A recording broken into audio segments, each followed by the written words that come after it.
Suckers wanna flow, but they got no show. So I'ma grab the mic, flip a script, believe the stun. Rough shots the one that gets the drum run. Mic check, I get paid direct to set. Get ready to check, cause I'm a threat to your threat. No post bar, incomplete move fakers. That's the way the back of what you know, I might take her. If she can grab, I'ma just a then slide. If she try to rape, I got my Smith on my side. Word to God, here I come to make wait. Rugged and rough, killing your set every day. Microphone check, 1, 2, here we go. And I'ma let you know.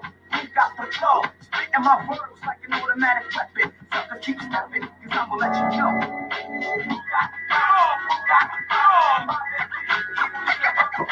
Who got the flow? Who got the flow? Who got the flow? Who got the flow? Who got the flow? Who got the flow? Mississippi, to Mississippi. Sucker try to diss me, so I paid them like a hippie from the 60s, but I'ma get paid from the 90s. I can play your little rascal out like time to get your flavor. With my lifesaver techniques, guaranteed to move weeks, and I'll go on for weeks. Maybe if my peers give me ears to fill, lick off a shot and act ill. All made and chill, see I paid my dues, now you can't tell me nothing. This is dedicated to the ones who kept frontin', the ones who try to disoppose high, oh no. Just cause you had low, see now I got low, and I'm paid out my rectum. Read my backbone, grab the mic, flip a mad script to your dome. Suckers, I kick them like taekwondo. Yes, I'm low from head to toe to let you know. Who got the flow? Who got the flow? Who got the flow? Who got the flow? Who got the flow? Who got the flow? Who got the flow? Who got the flow? Who got the flow? I'm a rugged operator like Arnold Schwarzenegger. Buckshot, the player nigga like Sega. Smooth trigger, happy snappy. Keep my hair nappy. When I swing a F, girls call me Big Pappy. I used to play a game called Bring It Round the Rosie. When I would play the mic, that's why the whole world knows me. I'm sort of like a Chevy heavy when I rush. You better bring your whole damn crew. I'll get your head crushed, sucker. Cause I'ma set it off with one shot. One trigger, one nigga, enough head drop. Don't even try to play me out, full static. Bump shot shorty, he sounds like an automatic. Rip the set, my friends mad tight. Cause I rock the mic and keeps the crowd hype. Straight from rush, truck rush and cause chaos, yo. And I'ma let you know. Who got the flow? Who got the flow? Who got the flow? Who got the flow? Who got the flow? Who got the flow? Who got the flow? Who got the flow? Who got the flow? One, two, melody shows, and before I flip the script, you know I must keep it nosing into the stage of the shot shorty. Son past the moon, keep a top on a 40. Never ever get played. Get laugh, what's a mad cat in your back? Cause I'm all that straight from Brooklyn, better known as Brooklyn. He looped the hook in, your whole beats took it. Must take charge, for God, I'm the man. What's my plan? That beats back for my fan. What's up, crews, pay dues? I never lose when I write for fools. Wake up, you know, stools. What's the move? I get smooth like Brody. Kicking like the 4 horseman, yeah, you know me. Moving like a speaker with my $100 sneakers. Baggy back jeans, knapsack, and my paper. Keep a fresh cut, never see me with a busted flow. And I'ma let you know. Who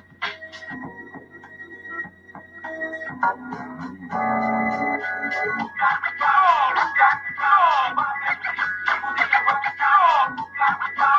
Who got the flow? Who got the flow? Who got the flow?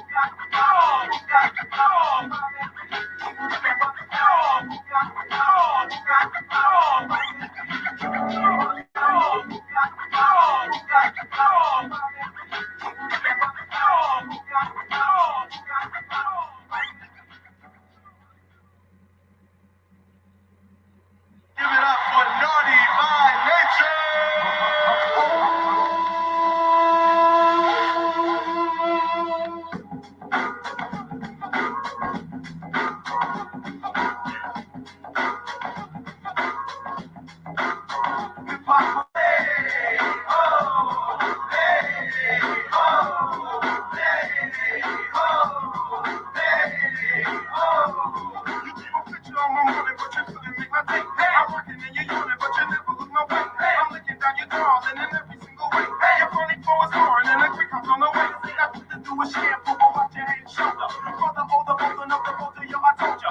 Afraid of what I made a play to put the boogie fist, so say you fit the truth. For the music in the monkey.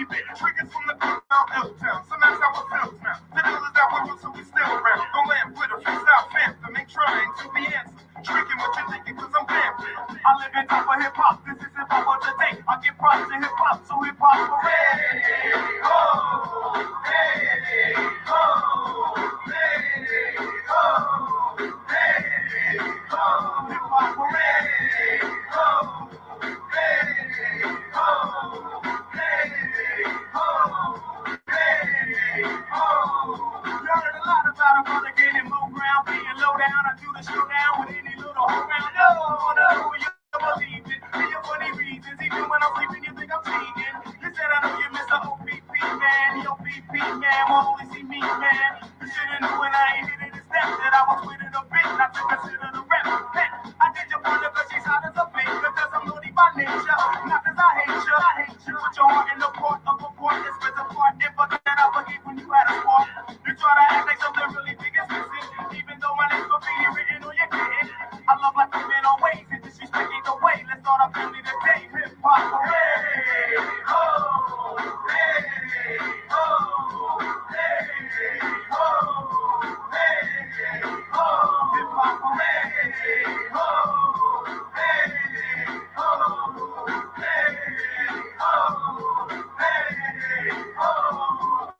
Hip hop parade is many hungry hip hop stories and hip hop the top today. So what you heard, cause I ain't belling no hay, ain't chopping no crops, but still growing every day.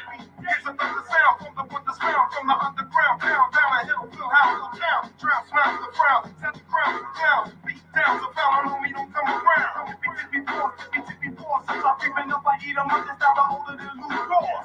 Piece to this one and that one, and then that's when I sat out, and I didn't miss one friend. Was either them or Parker Lewis. You can have cruise or shoes and catch the tours. Some kitties gonna call me sir too, looking for her crew. Any trick that biscuits and curfew. I put on projects for hoops, step through troops and be proof. My problem solver name is Scoop. I'm hitting woodies in a hoodie. Peace to just let Joe bet, Joe in every hood, G. That's right, my fight is ill. Peace to the L and S quest, nice and super cypher still. I live in top of hip hop, this is hip hop of the day. I give props to hip hop, so hip hop parade. Ho!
You know,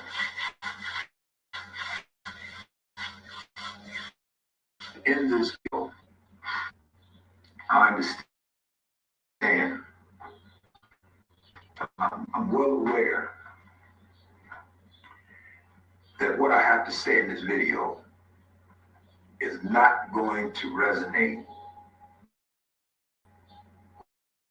with the band of black men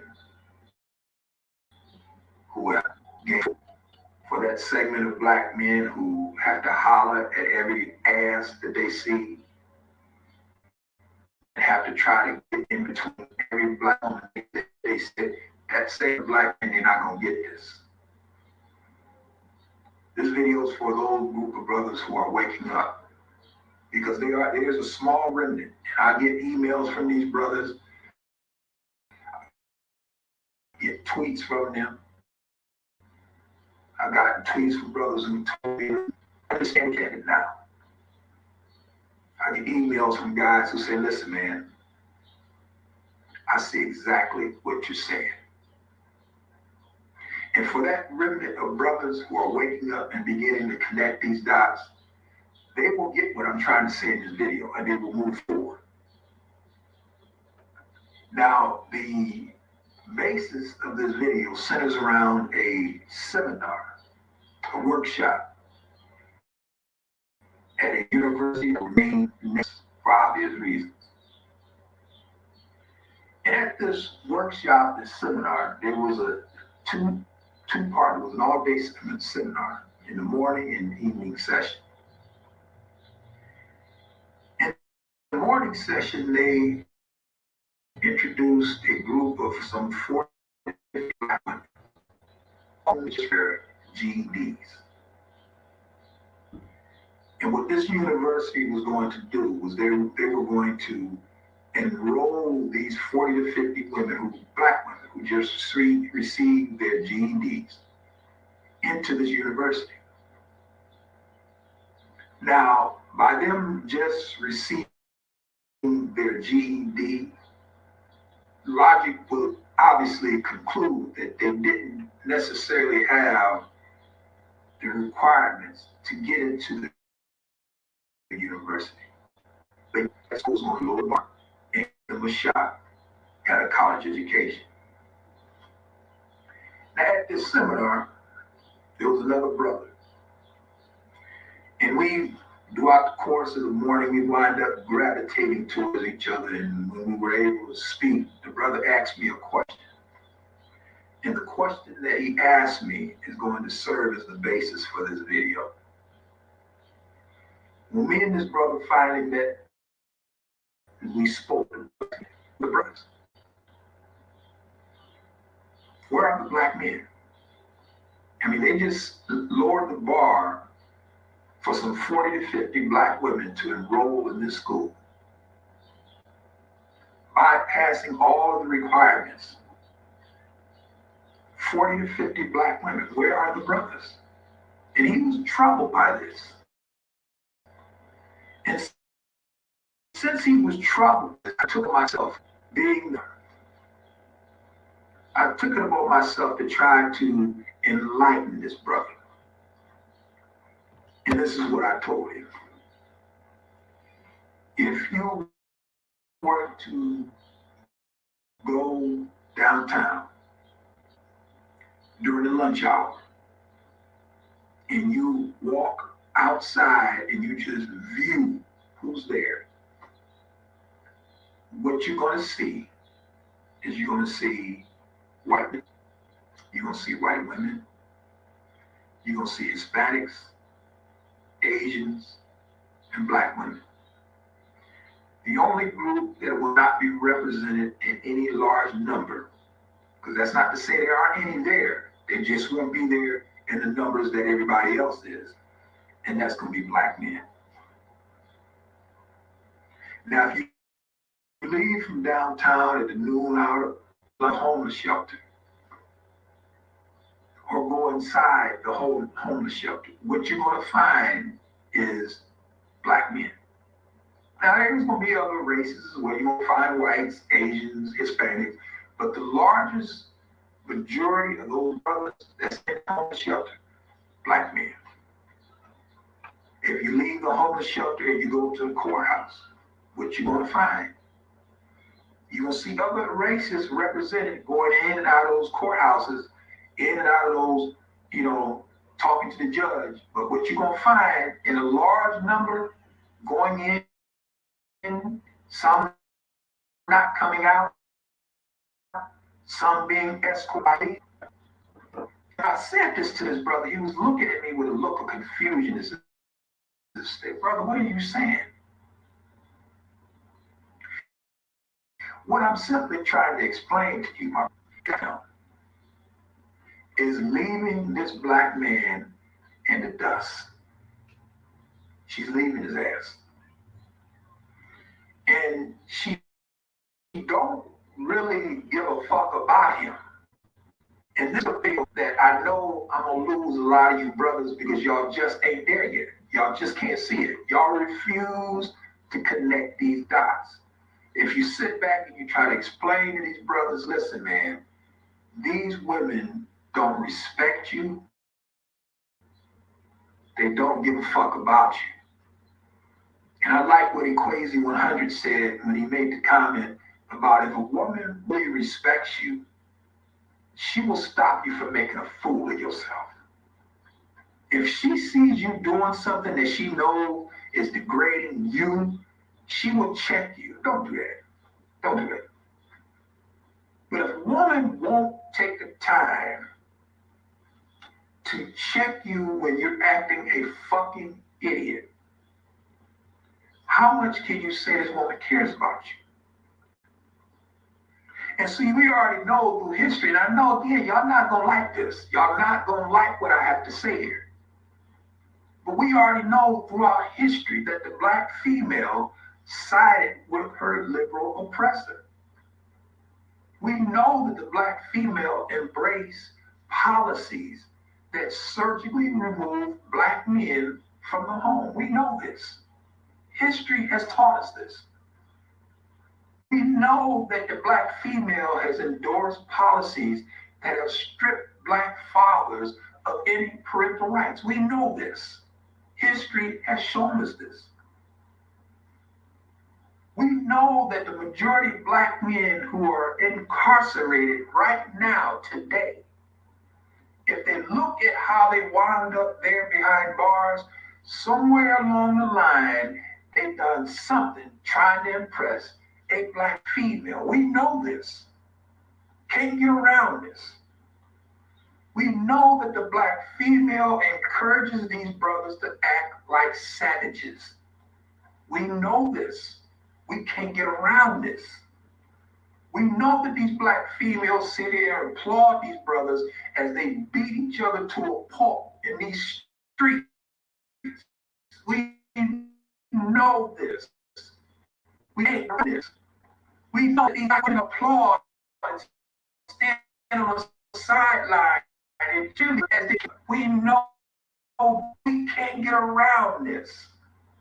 But at the end of the day, these sisters are enrolling in school, getting college degrees, moving on into corporate America. Meanwhile, the black male is in and out of the court, laying around on probation, parole, talking to a PO, back and forth, always getting a cop. We know this. We cannot get around this. And the black female was encouraging her black male to be a fucking idiot. We know this. We can't get around this. And if any of you brothers don't believe what I'm saying, all you have to do is ask your girl, if you got a girlfriend who works in corporate America, you ask her, or if you work in corporate America yourself. And you look at the type of brothers that these women are dealing with. Now, these are college-educated, professional black women, some with advanced degrees. Yet, it's still with her master's degree, working in corporate America, she's still dealing with Pookie, who just got out of his third term for shooting up somebody, stabbing somebody, selling dope, B&E, and all other kinds of buffoonery and dysfunction. You still got this black female having no problem with dealing with this shine, not encouraging him to change his ways and to do himself and to get his shit together. No, she deals with him right where he's at. So that means, how much can this chick really care for this brother? And sit back and you try to explain this shit to black men, and they just refuse to see it. And I told brothers this, and I know again, y'all not gonna like this, but these black women, brother, they don't give a fuck about y'all. They cheer you by y'all act like complete idiots. They sit back after these policies that has busted up the black family, i.e. the black woman siding with the feminist movement. We know this. This is history. The welfare policy with black men from the home. We know this. This is history. Can't get around this. Now you have a son, you got a daughter, but you have no parental rights because you're not the custodial parent. Now, as far as you disciplining your kids or having any kind of say on what they do, what they don't do, that's between you and her. We don't care about that. And the black woman embraced this shit. We know this. We can't get around this. So when the brother asked me where are the black men are exactly where those black women left them. The black woman has left these brothers standing outside their stores from 8 o'clock in the morning to 8 o'clock in the evening, smoking Black and Miles, drinking 40 ounces, and he's supposed to live with her. But since his name ain't on the lease, when she gets upset with him, all she gonna do is kick him out. He can't do anything about it because when she call the cops gonna ask you, you don't know. Here's what it is. And when she gets, tired, she'll accept you back in because it's the old game being played, and you brothers don't understand this shit. Y'all it don't resonate with y'all. How y'all are being played. These sisters have taken the black male, and she has left him waning, marginalized in American culture.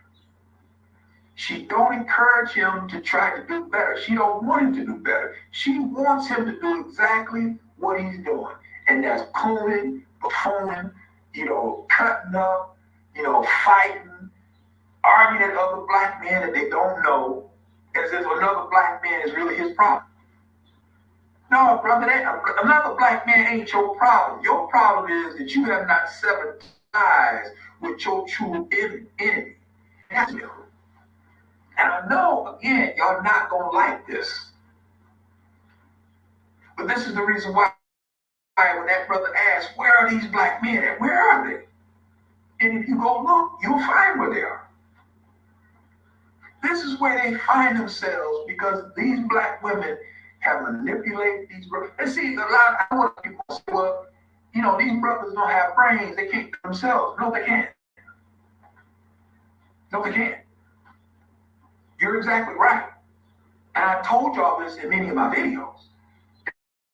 That your average black male has the brain capacity to connect dots. He has no control over his dick. And the black female knows this. So she can get this guy, she leads him around with a ring in his nose, getting him to do whatever she wants him to do. Because all she has to do is flash a little tit or a little ass. And this guy who's in his 30s and 40s still has not controlled his dick, and he's drooling at the mouth just like that kid who's reaching puberty. So if she sicks him on another black male because she has a problem with this black male, then this is what he's going. He don't have no problem with the guy. He don't even know the guy. But because she has a problem with him, all of a sudden he has a problem. This is black men. Men, this is how petty they are. This is how soft they are. This is how weak they are. And this is not all black men, because like I said, I get messages from brothers every day who are waking up and connect, who see it for what it is.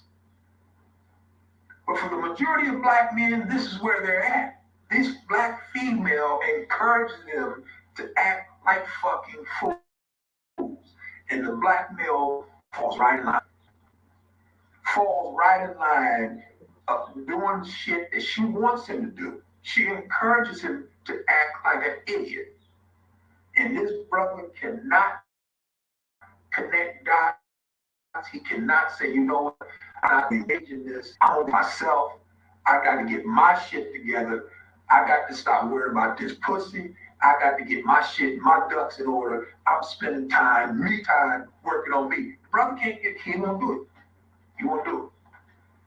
These sisters are getting in these universities, they're getting these degrees, they're getting these jobs, and they're still dealing with these brothers.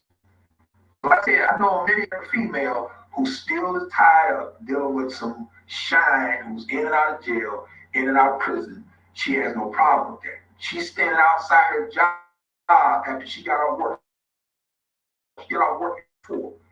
It's 4:45. She's standing for her. And she let this Negro drive. He's riding around all day, smoking black and mild, smoking weed, hanging out with his boys, playing basketball. She still with this guy. Because she don't mind him being a dysfunctional idiot. That's what she wants him to be. She encourages him to be that. This is the reason why she knows he doesn't have a driver's license, but she still lets him drive her car.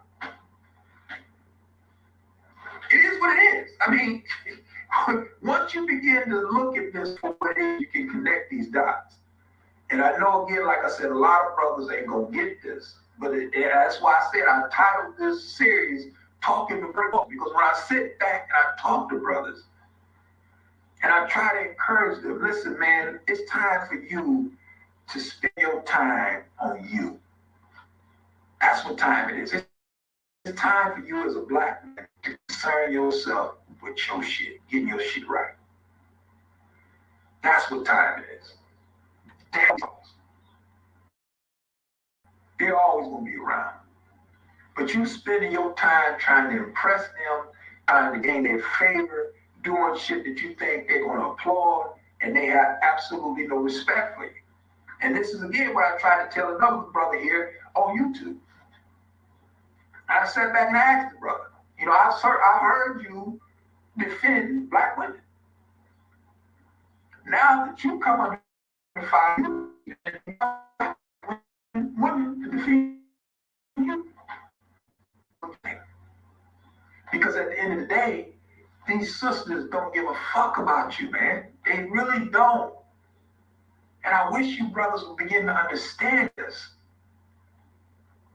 These women don't care. They don't mind that you act like a fucking idiot, that you stand around all doing nothing. This is the reason why she will still fuck with you, even though she knows you don't have a job. You don't have nothing to bring to the table. Nothing at all.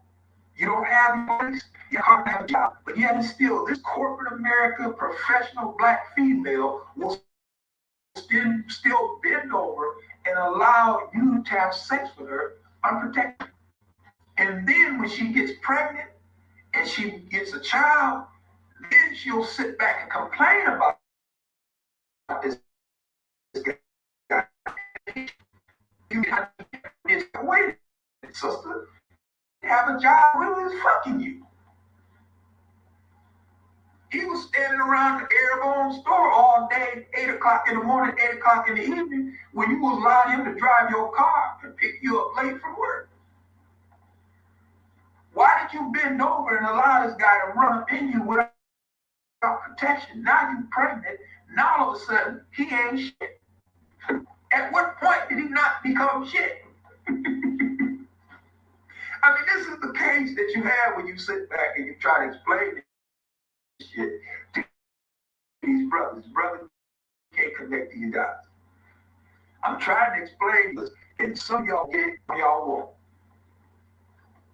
But at the end of the day, what time it is, brother, it's time for you to concern yourself with getting your shit right. This is what time it is, man. Black men, listen, the way we are viewed in American culture, it should sicken all of us as black men. It really should. It really should. I mean, it's sickening. But it speaks volumes to the fact that these brothers don't know how to interact with other black men because they were reared by black women who don't know how to interact with men. So the cycle continues. Now, I know y'all not going to like this. I understand that. But there's a part 2 that I'm going to do on this. Because I'm not done. This here is just part 1. Part 2 is forthcoming. Probably I'll upload it on Thursday. Because at the end of the day, it is what it is.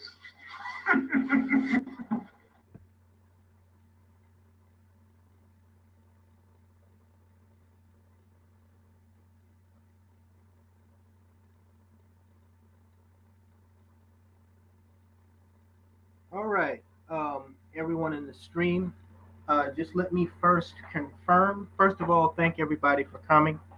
Um, this is the first and only stream that I'm going to be doing of the year 2022. As we head into the new year of 2023. Um, Now that because in past streams I haven't been able to tell that the audio wasn't working until like I'm 20 minutes into talking, and then somebody in the fucking stream says, "Hey, we can't hear you," and I'm like, "You mean to tell me I've been talking for 20 fucking minutes and you're just not telling me that?" So now I have it set up where I have both of my smartphones. I got a fail safe this time because I don't do a lot of live streams. I actually really don't like doing live streams because there's the way I set my live streams up are so complicated. But I got one smartphone that is recording this audio recording my commentary in this live stream because some of you may have noticed the choppiness and lagginess, unfortunately, because this is on an older computer. So in the event that the stream is the audio is really choppy and causes a lot of low quality and lagginess, I'm going to do a remake and just do a video edit and repost my commentary on this stream to YouTube. Also, my other smartphone, I'm using it to listen in. Um, I have earbuds connected to it, so I can actually listen to the stream separately from the laptop computer where I'm hosting the stream from, so I can tell what's actually being heard by you guys. But also keep in mind, I'm a very one-track minded motherfucker, so I'm usually not going to have the earbuds in my ears. So it would be helpful if you guys could let me know if like there's a lot of choppiness or if you can't hear me at all, for whatever reason, things drop off. Okay. So with that out of the way, once again, I'd like to thank everyone for coming to this stream. The theme for tonight's stream is commemorating 1 year. But have black men learned since the intellectual juggernaut's passing? And by the intellectual juggernaut, all of you know that I'm talking about the late, great Michael David Carroll, who called himself David Carroll. He graced both YouTube and other parts of social media with his wisdom for almost a decade before his passing. And he produced well over 500 videos. Last year, shortly after he passed, there was a brother that contacted me from Texas that had actually collected about 90% of David Carroll's content from the time that he first came on in 2012 doing video vlogs. And I combined that with what I was able to get off, what I downloaded off of FS Avenger, which we're going to get to in a moment, and his YouTube channels. And I comprised a large video gallery of his content that can be seen on this website called, I believe, meganz.com. Don't quote me, but I know for sure it's called Mega Z or Mega NZ. Anyway, some of you have been asking about the link to the Mega Collection. That link is going, I can't show you on the screen right now because I'm not set up to do so. You know what? Actually, let me see if, you know what? I take that back. It's probably, what I'm going to do is probably about to lag the living fuck out of the stream. But you guys asked for this literally. So just give me a second here. And I'm actually going to try to pull up the Mega NZ stream link for you guys because it's actually connected to one of my old videos where I actually announced the David Carroll collection for those of you who weren't there. So give me a second. And I'm telling you right now, guys, I apologize in advance because, once again, this is likely going to lag the shit out of the stream, me searching for this on ScrewTube. but give me a second. Just give me 1 second here, because I do, as I told you guys when I first set that collection up and when I first launched it, I told you guys that um, greats like David Carroll, he lives on in all of us through us downloading and sharing his content, and most importantly, abiding by the advice and the wisdom that he tried to give us in his 56 years on this earth. Okay, so here it comes. Just give me 1 second. I'm gonna take just a second here, and I'm gonna slip this window over. Okay. So back on February 1st of this year, what was that? December, January, February. Yeah, about 2 months, 2 months after David Carroll was confirmed to have passed away, I, in uh, um, working with some other brothers, along with some other brothers, created what I call the David Carroll legacy. Okay, you can scroll down in my timeline and actually see this, or you should be able to see the address of the link up here. Some people were saying that it won't, YouTube for whatever stupid reason won't allow you to post YouTube links of other videos in the stream. I'm gonna try to post it now in the stream, but it won't surprise me if it doesn't let me. Let's just see what happens. Okay, so there's the link. I'm not sure if you guys are going to be able to see that on your end or not. But for everybody that's been bugging me about the link, yeah, there's the link right there. So yeah, I was able to post it. Huge shout out to Z. Brother, thank you for trying to post the link. I guess because I'm the author of this um, stream, it only allows me to post the link. But anyway, guys, yeah, if you see the link is right there. So in that link, you can access more than 500 of David Carroll's videos, including his classics, a lot of his man on the street, when he was exiled from his hard-hitting content, was exiled from YouTube, and he put it originally on Vimeo and then BitChute, and then our old site FS Avenger. Um, I'd say we captured about 95 to 98% of his content since he first came on the scene in 2012. You will see it in that link, and it is for absolutely free. It only costs me about $5 a month. I don't know how Mega NZ does it, but it's only costing me $5 a month to keep that page up, that collection up. So, um, uh, yeah, it's going to be up there for a long, long time. I can't guarantee it's going to be up there forever. So make sure you download as much of his content as you possibly can. Um, and I'm actually glad that I had the foresight, because, like I said, I created the David Carroll collection and launched that back in February of this year. Um, um, I had the foresight to see that um, it needed to be on a neutral platform, that collection, because it was so important. Um, and I just had the foresight to see that, you know, it probably was best to have it on a neutral platform, because I didn't know exactly precisely what was going to happen with our site, FS Avenger. Of course, at the time, we were having a lot of problems keeping it up. And recently, some people have been asking about, you know, what the future of FS Avenger is and all of that.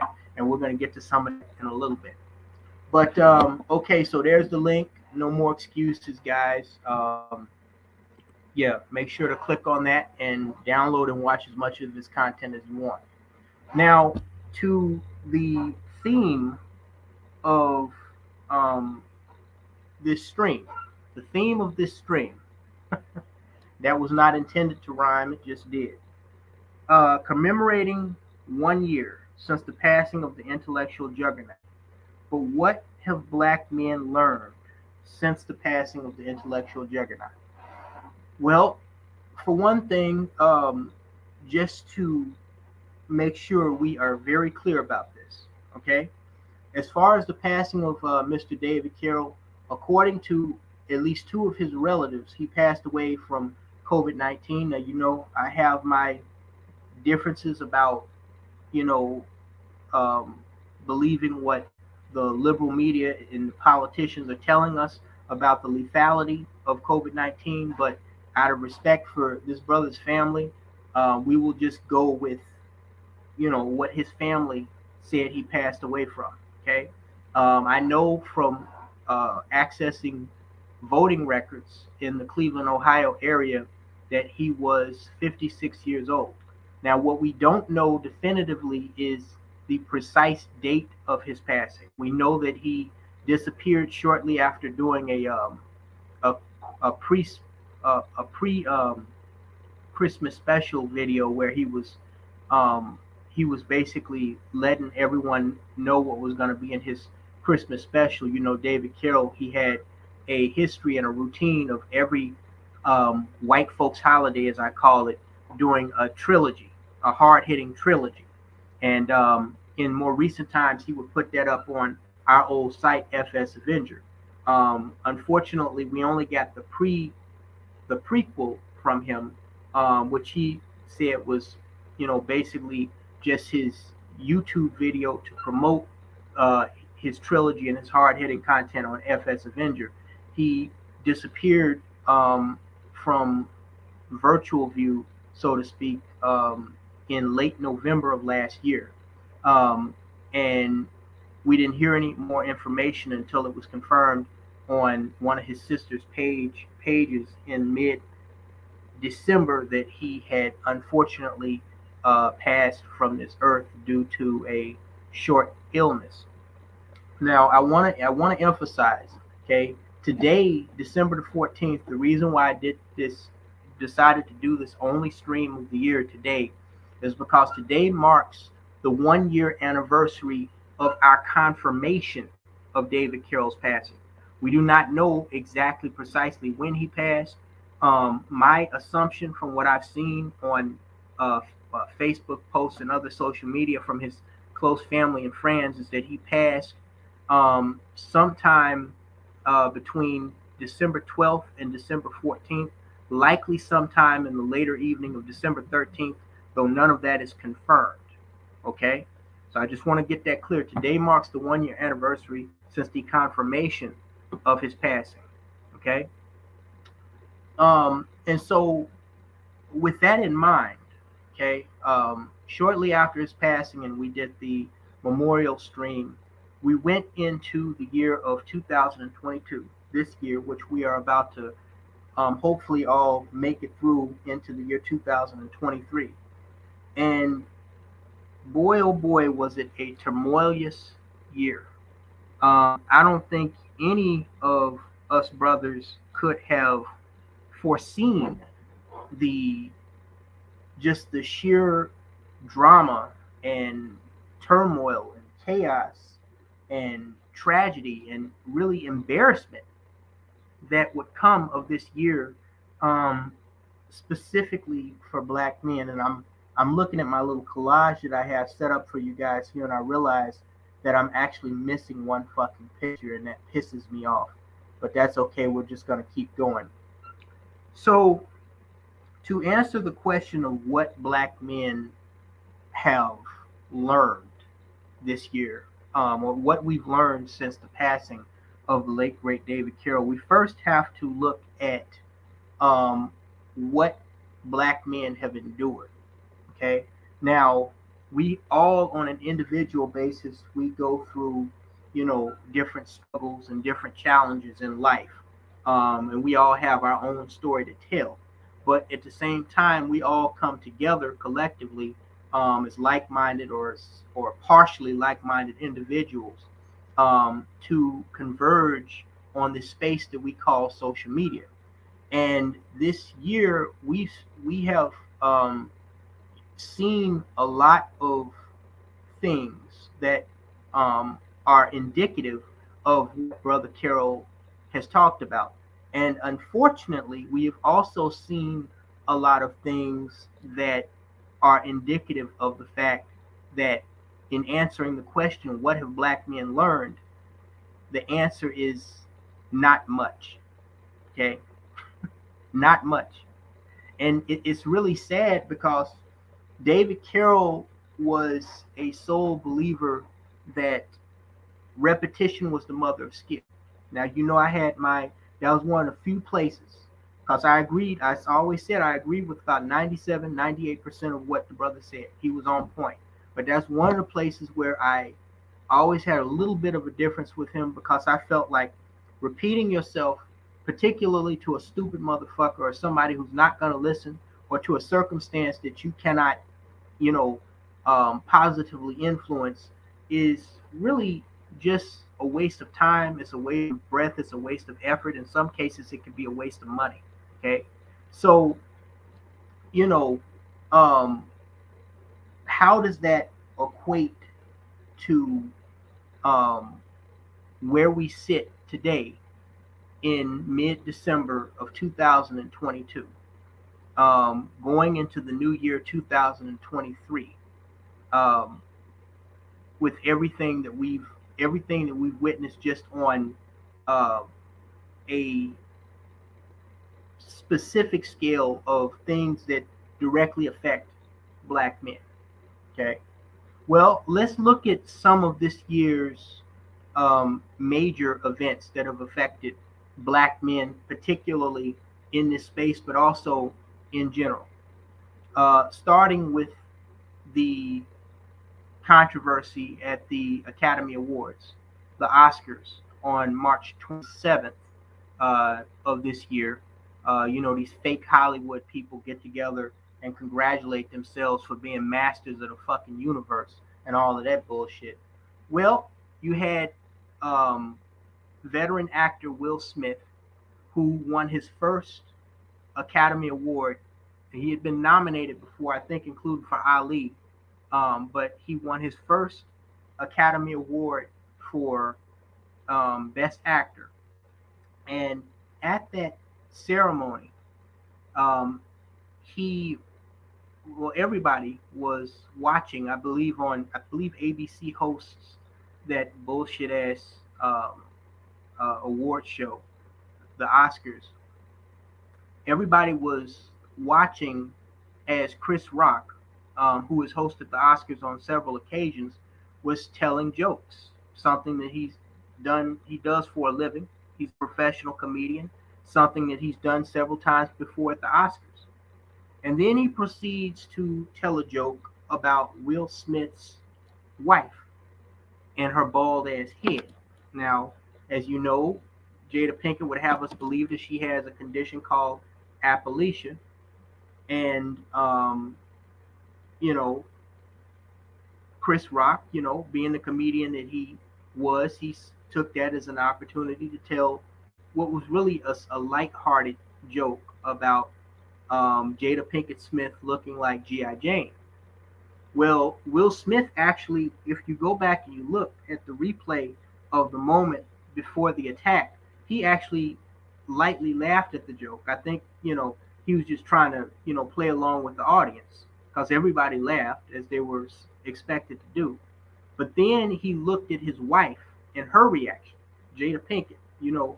Black bitches can't take criticism, they can't take jokes, but they claim to be so fucking strong and independent. She was obviously turned off by the joke. She was obviously offended. And so Will Smith, it was like a light switch just flicked on in his fucking head. And the next thing you fucking know, he's charging up on the stage. And he is, within seconds, Chris Rock is standing there not knowing exactly what's going to happen. I think maybe he thought Will Smith was just going to get in his face or shove him or something. But Will Smith proceeds to slap Chris Rock across the face and then walk off the stage. And then he doubles down on his stupidity. When Chris Rock is, he's stunned. He just got assaulted. He's stunned. He's sitting there trying to, play it off and continue with the show. And Will Smith doubles down on stupid by using profanity, profane laced words at this suit and tie event. You know, keep my wife's name out your fucking mouth. Keep my wife's name out your fucking mouth. Blah blah blah blah blah. And so, you know, Chris Rock, you know, he's saying it was a GI Jane joke. Wow, dude, seriously. And anybody, this really was the moment, and I knew these moments would come where I would say, I wish David Carroll was here. I know he is turning in his grave. I know he would have a fucking field day with this. You know, that was one of those moments where I knew that was going to be one of those moments where I look back and like, damn, I can't wait a week to see what Brother Carroll has to say about this shit.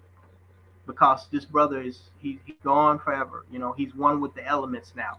But I would really like to see him go in on this fucking clown, this fucking ape, Will Smith. Now this fucking fool waited until, you know, the latter part of his career, a professional actor who he's a professional entertainer. Chris Rock is a professional entertainer. This is their job.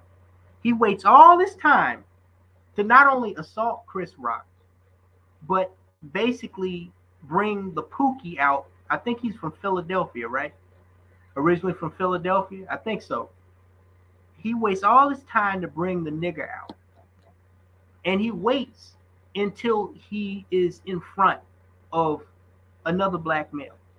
Now, we also know that other comedians like Jimmy Kimmel and Billy Crystal, who I believe both or one or both of them Jews, I don't know.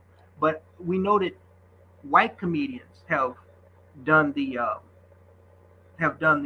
Academy Awards, the Oscars, have hosted them. Okay, and I remember doing a video in reaction to this, and I said on several occasions, I bet the next money that I get, the next serious batch of money I get, I would bet 2 stacks. If I made 4 stacks next week, I'd bet 2. I might even bet 3. That if anybody that was not black, and particularly blacker than him, was up there and told that joke, Will Smith would not have lifted 1 foot and leg up off of that chair he was sitting in to get up there, go on stage, and act like a nigger idiot. This is classic what David Carroll talked about how Negroes are cowards, they're coward-hearted, and they only will act tough. They only have smoke when they are in the face of another black male. I've experienced this on several occasions myself, including here online. The only time these bitch-made niggers have something to say about something is when they're in the face of another black male. Meanwhile, you have George Zimmerman and all these motherfuckers that niggas claim are racially killing them and murdering them and discriminating against them. And these niggas have not lifted 1 fucking finger with their bitch ass to put out phone numbers and addresses or faces of family members or criminal records of George Zimmerman. Ain't nobody, knocking on his door. Ain't nobody getting in his face and slapping him. Well, he was punched a few years ago, but that was another white man that hit it, ironically. Okay? Nobody's getting in the face of Daniel Pantaleo. Nobody's getting in the face of these dudes. Or that dude that killed George Floyd before he was sent away to federal prison. They're living their lives comfortably. They can go around black people anytime. But let a nigga get in the face of another nigga, and there be some bitch around. Oh, Lord. Call the police, because here comes the bullshit. And this is precisely the thing that David Carroll talked about multiple times. Hence his repetition is the mother of skill. How these dysfunctional ass Negroes see other black men as their enemy, when in actuality, their enemies are all around them, have them completely fucking surrounded. And the monkey can't even see it. because he's too busy looking in the mirror and hating himself. And that is manifested not only with black on black crime and this drama that black men have with one another, but it's manifested in so many other ways. It's manifested in so many other ways. Okay, including this passport bro bullshit, but we'll probably get to that a little later on. So there was the Will Smith Chris Rock situation, and the other thing, I think I missed this in the video that I made so many months ago. But the other thing that was so very fucking intriguing about that, and a lot of people brought this up on social media. A lot of people brought this up on social media. Now here you have this guy waits until the Academy Awards. He couldn't do this behind the scenes, and have a face to face with Chris Rock. He had to embarrass all black men by going up there and acting like a nigger idiot. Yet this is the same dude that sat on this red table bullshit and heard his wife indirectly talk about how while they were separated, she was getting boned out by this sickly ass nigga called August Alsina. Now, your wife, both of them, from what I understand, have been unfaithful from time to time, and they have what's called an open marriage. But dude, your wife, all these fucking macho roles like Bad Boy in the movie Bad Boys that you've been doing over the years in your career, and yet you don't have any smoke for the dude that was sticking his penis in your wife's fucking used up fucking nasty ass fucking vagina. You don't have any smoke. He's probably sticking his dick in her mouth while holding the back of her bald ass head.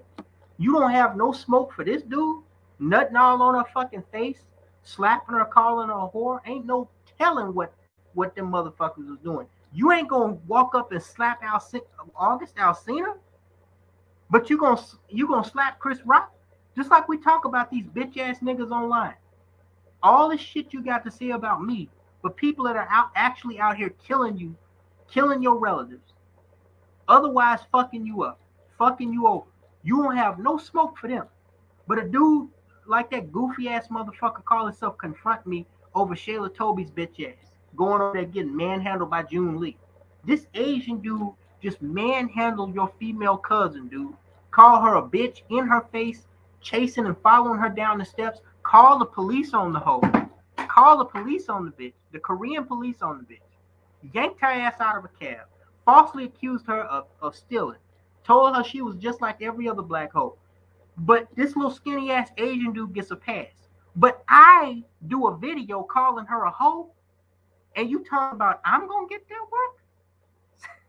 See, once again, this solidifies exactly, precisely what David Carroll was talking about when he says that black men collectively, unfortunately, a majority of them, too many of them, are fucking cowards. They can't face the world in front of them. They can't face the world in front of them. But if they're faced with another black man that they can stir up some type of petty fucking beef that amounts to nothing about, oh yeah, they're to the front of the lines for that in a fucking hurry. So then what happened? Not too long after that, a few days later, there was a murder that took place in Miami, Florida, where apparently this white bitch who initially claimed to be defending herself against an attack. What's this bitch's name? Well, I know her victim's name was Christian Obamsimi or whatever. He has some African name. I'm assuming he's African. The perpetrator, her name was Courtney Clenny. Now, initially, this happened on April 3rd at their condo after they had an argument. She took I think it was like a kitchen knife, and plunged it into this man's chest. Then the dumb bitch goes on Instagram and makes a post of her covered in this black man's blood. Now, for the first few weeks, actually the first few months, it looked like Courtney Clenny was going to get away. There was this IG thought, this black IG thought that went viral, called herself confronting Courtney Clenny when she saw her in a mall, and she told her, "You shouldn't be here. You just murdered a man." Now, the IG thought probably didn't give a beggar's damn about Christian Obum Simi, you know, getting murked, knowing black bitches, but she just wanted, to have a video go viral on Instagram. But nonetheless, she confronted this hoe. And what I noticed particularly interesting, and I talked with this, I talked to another brother about this. I noticed that not a single black man, everybody at that point, about a week after this man was killed and his story went viral on social media, no black men verbally or physically confronted this bitch while she was out. And initially, the prosecutor didn't charge her, okay, because she was claiming self-defense, as these evil bitches typically do. But it was like not a single nigga. All these niggas who will walk up on stage and slap another black man, that will, put out information that's already public on other black men and think they're actually doing something or impressing somebody, but trying to fuck with other black men. But here you have a whole white bitch like George Zimmerman, or like, that dude that murdered, that according to y'all at least, killed Michael Brown. I forget his fucking name. Darren Wilson. Yeah. Or like that dude that choked out the black dude in fucking New York, Eric Garner. You have all these dudes, all these people, all these white folks, okay, walking around. Either charges were dropped or charges weren't made initially. This bitch is in a shopping mall, bro, just relaxing, just taking in a day, like she didn't just kill a fucking dude. Not a single Negro has the balls to approach this motherfucking bitch. It takes a black thought to walk up to this hoe and tell her, "Get the fuck out of here. You do not deserve to be seen in public. Get the fuck out of here. Leave." And she left. She didn't have to, but she left. Now, of course, we know months later, Courtney Clenny is arrested. But why is she arrested? She's arrested because in the course of not only the police investigation, but some independent sources from both social and mass media, the news media, they find this video, this elevator security camera footage of this bitch attacking Christian. Okay? She's attacking him, and the attack doesn't stop. They go into the elevator. Apparently, they had some type of argument. She's just hitting this dude, punching him. You got this big ass black dude, look like he could be an offensive lineman or a receiver in NFL. He's just letting this fucking white bitch wail on. Finally, he puts her in a little light headlock and tries to hold her hands, but he's just refusing to defend himself. Now, on one hand, I can understand that because he knows, in the back of his mind, he's thinking, I done got with this crazy ass white bitch. If I make the wrong fucking moves, she can claim, that I'm beating on her, and I get a domestic violence charge, and I get a felony and all other kinds of shit. But I'm like, dude, why don't you just leave the area, okay? Or call the police. Why are you allowing this to continue, okay? But it was obvious, it was clear-cut obvious that she was the aggressor. And see, I told y'all for many years, for the past 5, 6 fucking years, I told y'all, even though I was a lot more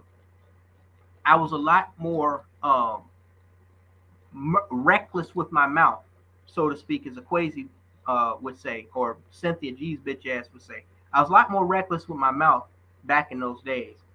I would say in certain terms that domestic violence, there's a secret that's not so secret about domestic violence. And that is that the bitch usually starts the shit. She starts the shit verbally. And a lot of these new age hoes, they start shit physically because they believe in all that Wonder Woman bullshit that they can put their hands on and even fight a man. What usually happens is the bitch keeps fucking with and fucking with and fucking with and fucking with and fucking with the dude until he finally responds verbally. Okay? Well, or they're having like a back and forth verbal argument. She keeps fucking with the dude until he finally goes off and he responds. Okay? Now, in the cases where that response is physical, okay, it's the assumption that he initiated physical aggression, like he assaulted her first. But this Courtney Clenny case really bust hell wide open, because what it showed was what I and several other people have been telling y'all for years. Okay, these bitches are not only are they verbally the initial aggressor, in a lot of cases they are the physical initial aggressor. Okay, not in every case. I'm not saying that there aren't controlling men out there, or men who drink and do drugs that abuse their girlfriends and wives. Okay, but we know not only from statistics, but from what we've experienced in our lives, what we've heard from our homeboys, our fathers, our uncles. We know that these bitches, not just primarily the black ones, yes, but a lot of these white trash bitches and other types of bitches, including Mexican, Puerto Rican, it don't matter. They be starting this shit, bro. Then when they get on the losing end, and see, this is something that men, particularly black men, don't understand. Okay, the modern day cunt, the modern day female, she is well trained to do a few things. Okay, first thing she's gonna do is she's going to try to challenge a man's authority, and she's going to try to challenge his manhood. Okay, the second thing she's going to do is she's going to try to act tough. Like if he stands his ground, if he goes back and forth with her, she's going to either threaten to leave him, or threaten to sleep with one of his friends, or threaten to get a divorce, or threaten to get her brother or her cousin to beat him up. And then you have some of these bitches, okay, these wannabe alpha male type bitches that will actually physically threaten this dude. Okay, then when it escalates from there, you will have females that will actually advance from going from the threatened phase to actually putting their hands on a man. I did a very famous video that went viral before most of y'all knew me, because most of y'all only know me from this channel. I had a channel before this one, and on that channel, I actually posted this video called something to the tune of "When Men Strike Back," or "Women Who Can't Keep Their Hands to Themselves and Men Who Hit Back." And that video had almost 500,000 views. Okay, and it was just an edit. It was an edit video collage of men knocking the shit out of bitches, but not just doing it, to be bullies, or doing it to be domestic violence batters. They did it after women first put their hands on them. Okay, and so we could clearly see that this bitch was one of those bitches that thought she could put her hands on a dude. And the other thing was, she was also a racist. She was a closet racist, and that's also something that David Carroll and Akwesi addressed, and myself have addressed on several occasions, that a lot of these white people that are in relationships with black people, a lot of them are closet racists. We saw this in the case back in 2016 with the mixed race black bitch from Rhode Island, I forget her name, that went on the Crystal and Kerrison show later on to save face, that is secretly recorded her boyfriend cussing her out and telling her to go her black ass back to Africa. Christian Obum Simi, he said in text messages to friends and family in the weeks leading up to his murder, that she called him the N-word on several occasions, on top of attacking him, on top of cheating on him. Okay? And it was just leading up to something tragic occurring, where either he was going to wind up killing her, or she was going to wind up killing him. And then the other thing, the final thing that I noticed about this entire case, because it was so fucking intriguing and so indicative of the way the Negro thinks nowadays. Is that here you have a black man, a young black man, with his whole life ahead of him. I think he was like a what was he like a cryptocurrency trader or something like that. And he's getting with this dolled up white bitch that she's an OnlyFans model, and she's on Instagram and she's bragging about how she makes she nets like $3 million a year, and they're living in this Miami condo and all of this shit. And this dude could be with anyone that he wanted, but he chose this female. Now knowing how black men think, he likely chose her because of what David Carroll calls the aesthetics. The way she looks when she puts on a wig and 50 pounds of fake up, okay?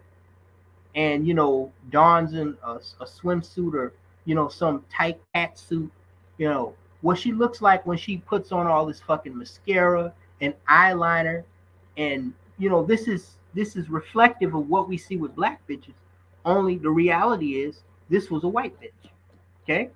I told y'all, they all do the same thing. It's just that white bitches, A, are better at hiding it, and B, society affords them resources where they can conceal a lot of their bullshit and get away with a lot of their bullshit, where the black bitch can't. On top of the fact that, she just makes her fucking stupidity so obvious. But anyway, so now, I was drifting in and out of consciousness, so to speak, watching this case over the months as it went by. I think last July they arrested the bitch and they charged her with murder after, realizing that she was a chronic abuser of this man before she killed him, right? And the prosecution, they feel like they have a strong case against him. But then I noticed something else. I said, wait a minute, hold on. Now, when they arraigned this bitch, I think it was last month, because she went in for a second hearing. She was in an orange jumpsuit. All that makeup was off. Her weave or her wig was off. Okay? And what I saw, I did not see the Courtney Clenny that was in the Instagram video. I mean, in the Instagram pictures and on OnlyFans. Looking like, some wannabe Carmen Electra or some shit. I saw a basic, plain Jane fucking works at Hardee's fast food restaurant, lives at 8 Mile Trailer Park, white bitch. Okay? She looks like any fucking pluck duck ass, fat head white bitch that you see anywhere. And I'm looking at her and she's begging the judge to give her bail. Her bail was thankfully denied. But her lawyer and her were begging the judge to give her bail, and they allowed cameras in the courtroom. And I'm just looking, and I'm like, huh? Is that what she looks like without that shit on? Damn. So what that tells me is a lot of these white bitches are just as fake as a lot of these black bitches. Now, see, a lot of you niggas want to believe something different. But the truth of the matter is, we saw it for our own eyes. Several people made videos making note of how different this bitch looked without all that shit on.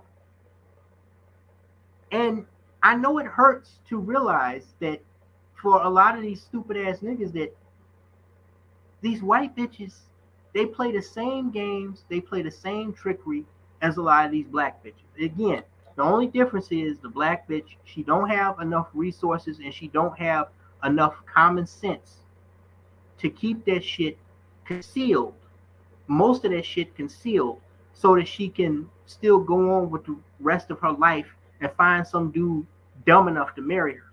Okay? She just lets it all out on the line.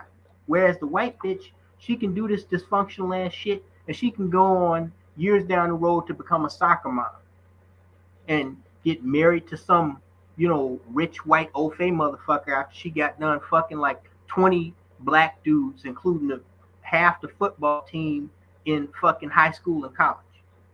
She can get away with that. David Carroll talked about this on multiple occasions.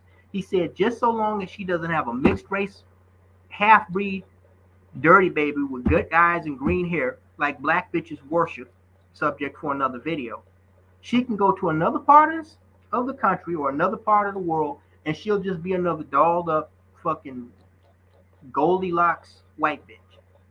Okay? And see, this case, it really hurt the conscience of a lot of black men because it was a cruel wake-up call that, hey, these white snow bunnies out here, what y'all call snow bunnies, a lot of them are rotten too. And I know that what I'm telling y'all is not something that you don't already know. Okay? Y'all want to put these bitches up on pedestals, but the truth of the matter is, ain't none of them shit. And I know y'all know that because a lot of y'all won't admit it, but a lot of you have experienced exactly what the fuck I'm talking about. Okay? So then you had that case. Then we had the case of, as we know, Prophet of Doom 88, aka Mr. Frank James. This nigga is. Now, FS Avenger literally, this guy was a content creator on YouTube, primarily on YouTube. He had most of his content on YouTube, and he had some of his he had a significant amount of content on FS Avenger. Okay, he was just another face in the crowd. But this dude decided to commit a felonious crime in of all places, the fucking subway system of New York, the New York City transit system. Shot up a subway, thankfully didn't kill nobody, wounded 10 people. Then somehow his fat, bald head, retarded ass was able to avoid law enforcement. I mean, the dude sticks out like a sore thumb, but somehow he's able to avoid law enforcement for what I think was almost 24 hours. And eventually he actually calls the police on his own dumb self while in the lobby of a McDonald's. They go there with the feds and pick his ass up. Now, within hours of this, as I, had discussed to several brothers, and as I, explained to everybody who interviewed me, I'm hearing this story while I'm at work, and, I'm hearing of, another nut that's gone off and done some crazy shit in New York. And I'm thinking to myself, okay, great, another whack job. What else is new? Then I go and I look on the news articles and I see the face of this dude. And something kind of sets off a light bulb in my head, like, have I seen this dude before? Because I'm looking, I'm like, I tell people all the time, I forget names. I don't forget faces. Even if I just glanced at you, or even if you were wearing sunglasses, it's something about the outlining of your face. I'm gonna know that I've seen you before. So as I'm looking more and more, I'm starting to realize I don't know where, but I know I've seen this motherfucker somewhere. Now, I'm not gonna say any names, but initially, once I kind of made the connection, they said he attacked and he was captured in New York. Initially, I thought it was some other dudes that had been on social media, including FS Avenger, that I had seen. But I because I know I had seen the face frequently, I just didn't know where. Then, when the media said the name, the screen name that he went by on YouTube, Prophet of Doom 88, that was when I realized, okay, this motherfucker isn't just on YouTube. I know I've seen that name amongst the list of content creators on FS Avenger. And then within a few hours of realizing that this idiot that committed this crime is connected to FS Avenger, mind you, a website that is already struggling to stay afloat because we can't get enough niggas to financially support the motherfucker. Literally on April 5th, and I have the emails to prove it. On April 5th, a week before this happened, I had contacted a local computer tech about migrating all of the data off of FS Avenger and onto my own personal server that I have here on YouTube. Niggas were arguing with me back and forth in emails for months as I was sending y'all community posts about this shit. Not community posts, newsletters about this shit, telling y'all this is gonna happen. Okay? Because the reason why I was doing that is because I could, along with my other bills and the lack of donor support, I could not afford to keep FS Avenger running through a third party server. Okay. So it was on its way out anyway. But when Frank James did what he did, and I'm getting calls and I'm getting emails and all of this shit from, the FBI, and I got to meet with them and, tell them everything give them basically everything that I have with FS Avenger, just with the whole 9 yards. I'm thinking to myself, so let me get this straight. Let me get this fucking straight. First thing that black men do with the fucking FS Avenger site is they badmouth it. When we initially put it online, well, when Black Avenger, the brother that nicknames himself Black Avenger, initially put it online in 2018, you had a bunch of goofy ass Negroes, including this fucking idiot calling himself Grandmaster Troll. They were bad mouthing the site. Keep in mind, some of these very same dummies, some of these very same idiots, actually had channels on fucking FS Avenger, and they were talking shit about it. The second thing they do is one of them either did it themselves or paid somebody to hijack the domain name of the site. That happened in 2019. So y'all may recall, for a little while we were actually down. We were actually down, and Black Avenger, he had to explain to content creators, and I think he later gave me a link to a video that he made explaining how to get to the site, because some dumbass had hijacked the fucking the fucking domain, basically the address location of where the site actually is on the host server or something like that, right? So we finally got that problem fixed. Though the main problem throughout for FS Avenger was the lack of donor support. Okay, we only, at any given time, we only ever had about a couple of handfuls of brothers that were actually donating, like loyally, like religiously. Okay, I mean, this was a website that had been up for 4 fucking years, and I practically, in some cases, had to beg Negroes in newsletter after newsletter to support the fucking site. I'm not talking about the ones that actually did. I'm talking about the ones who didn't. Okay, the same some of, not all of, okay, but some of the same niggas that are bugging me every now and then, still asking me to this day, when is that FS Avenger coming back? I asked some of these goofy ass niggas, well, did you donate even 1 penny to keeping it up? One of these niggas actually fucking had the nerve to ask me, where's FS Avenger? He said, I can't wait any longer. I need FS Avenger to go back up so I can put some content up. I said, okay, well, how much did you donate? What was your screen name? Instead of answering the question, this dummy actually posts a link to some random fucking rap song. I'm like, dude, are you fucking retarded? Answer the fucking question. Oh, that's right. You can't answer the question because it makes you look stupid. You're begging for something that you didn't even support. That was always the main problem with FS Avenger.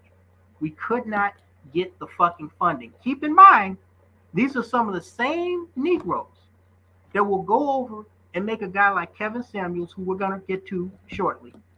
They will make a person like Kevin Samuels filthy fucking rich, damn near, saying shit that really amounts to nothing, telling ugly black hoes that they're average at best. Okay, and they will make a guy that says something to make them feel good with no real substance, what I call all salt with no substance. They'll make him a wealthy man. But supporting FS Avenger was a uphill, constant task. And while we're dealing with this, while we're struggling, I'm on the fringes. Every month after a certain point, we're just barely, making it to get, keep the fucking website afloat. Can't afford upgrades, nothing. And you actually had dumb nigger idiots like this Kenneth Monkey Boy Thorpe bitch that actually expected me to come out of my pocket for a website that had over 200 content creators and over 4,000 members. And out of those 200 content creators and 4,000 fucking members, you have like maybe, and I mean maybe, 20 people fucking donate. And then the cherry on top is a dude that is actually using the site, that claims to support the site, that claims to support what we're trying to do for black men, which is to defend his First Amendment right.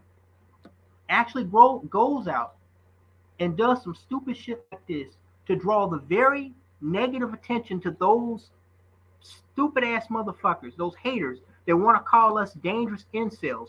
He draws the very type of attention to us that we don't fucking need by doing some stupid shit like this.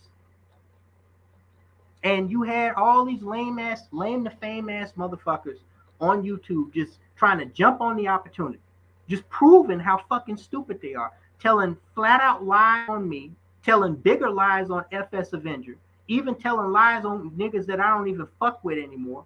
People talk about money that Obsidian, talking about he donated tens of thousands of dollars to FS Avenger. Motherfucker, please, somebody show me that check where Obsidian's goofy ass donated $10,000 to me. Niggas just telling all kinds of fucking lies. And the thing that's so dumb about the nigger is they actually seem to think that if they tell enough lies with no evidence, no proof to back it up, that somehow that's going to get somebody in trouble. When they don't realize that all of this shit is going to be investigated thoroughly. Every nook and every cranny is going to be fucking looked at. Okay? You can't lie. I can't lie. Nobody can lie. The truth is going to come out. So if there was anything connecting anyone to what this fucking idiot did, by now, it would be out. Okay? He acted alone. He was a lone nutcase that did what he did, and he was selfish enough to not give a fuck about anybody else, including those of us on FS Avenger. Because according to what the feds told me, he put up a video that they were looking for, that they couldn't find, that he deleted. Okay? And they were asking me for it. I said, well, I never saw the fucking video. So I give you what he had on FS Avenger, but that's all I can give. Because I don't know anything else. Now, of course, they're not going to take my word for it. They looked over everything. So these motherfuckers talking about like Woman Sphere's bitch ass talking about call the FBI on Brian Solange. Motherfucker, you don't have to call them on. They contacted me within 24 hours of what this idiot did. Only because he had a channel on FS Avenger like 200 other motherfuckers. Okay? They would know by now if anybody else was involved in this shit other than his dumb ass. Okay? And the other thing, and one Negro had to clarify this, because niggas, they so goddamn stupid. They're so goddamn stupid. Negro, you actually had black dumb niggas on YouTube talking about the FBI is going to raid the black manosphere which I'm not even a part of. I don't know why people keep connecting me to that shit.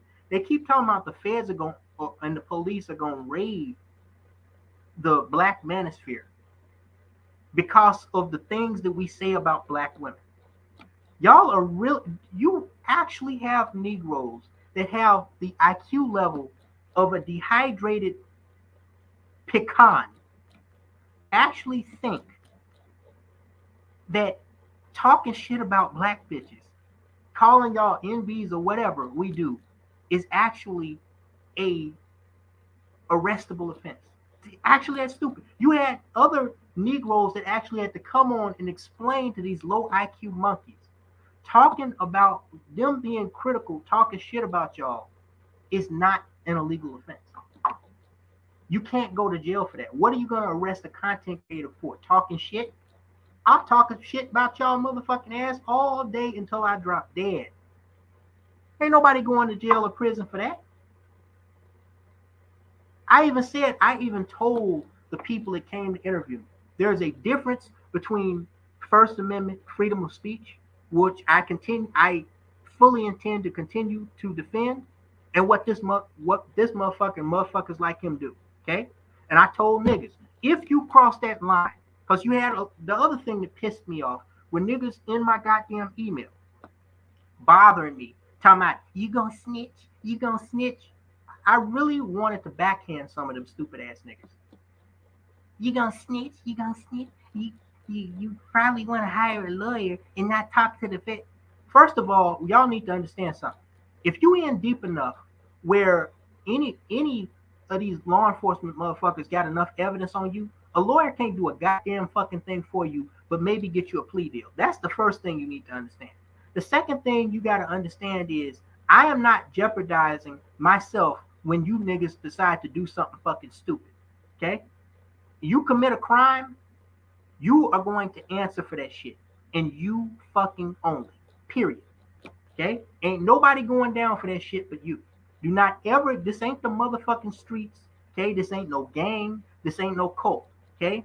This is black men on FS Avenger and elsewhere defending their right, their constitutional and really their human right. Because I didn't need white people to tell me that I had the right to have a right to speak freely. Okay, motherfucker? This is about us defending our right to say what the fuck we want to say what we need to say. Okay? This has absolutely nothing to do with anything other than that. Okay?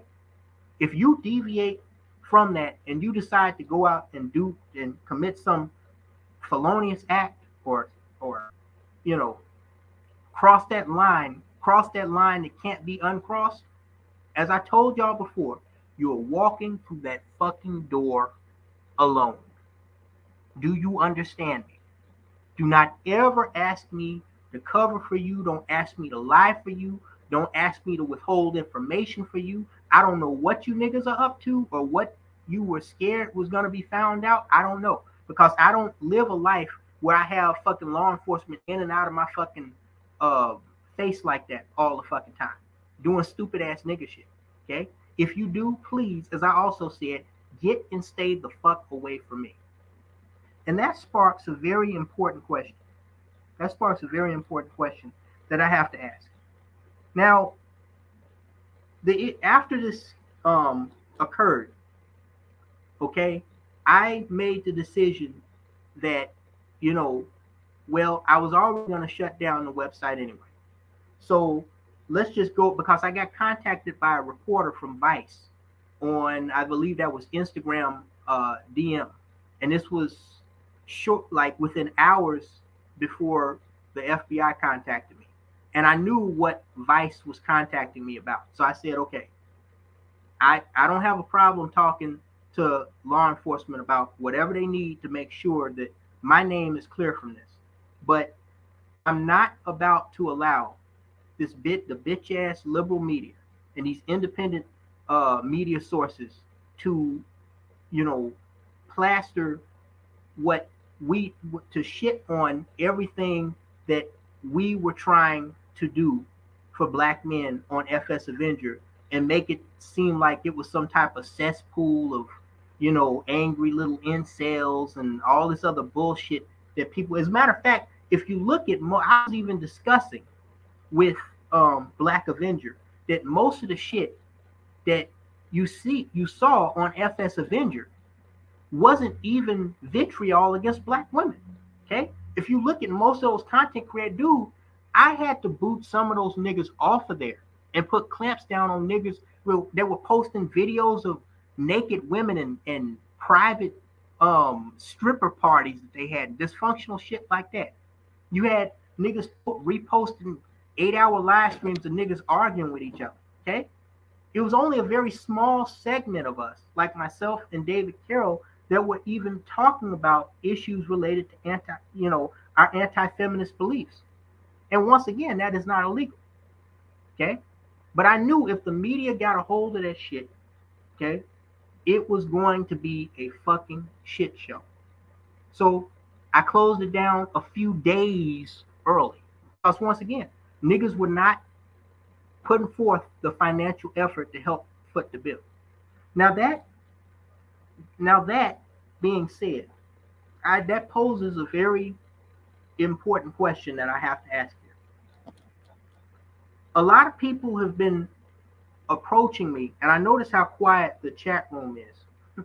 I don't know if that's a mistake or I don't know if that's intentional, but I notice how quiet the chat room is. A lot of black men particularly have been asking me about bringing FS Avenger back. Now, some of these brothers I respect because they paid their due. Okay, if you paid your dues while in the 4 years that FS Avenger was up, if you donated so much as even $1 towards the goal of keeping FS Avenger running, I'm not talking about you. I'm talking about these other niggas. The 95% of niggas that would talk about me and FS Avenger behind my back and wouldn't donate one red fucking cent. But now all of a sudden are so concerned that it's gone. Between the lack of financial support and now clearly any public platform would have to include a legal department, on top of money for maintenance and server space and everything else. Because, who's to say who's the next fucking idiot to go off and do something stupid and then somebody try to link that to something that it has no connection to. Okay? But on top of that, the sheer stupidity of what this man did and bringing that type of trouble to the doorstep of what we were trying to achieve, which again was and always has been and always will be defending black men's right to freedom of speech. Why should I stick my neck out and risk getting my throat slit for you niggas ever again? And I'm talking not just, I'm talking all across the board, but primarily financially and reputation and everything. Why should I do that when this is the thanks that I get? For 4 years, we struggled because Negroes would not help fund the platform. And then this fool brings this negative energy that he could have kept to himself. If he was going to do something stupid, he could have kept it to himself. Okay?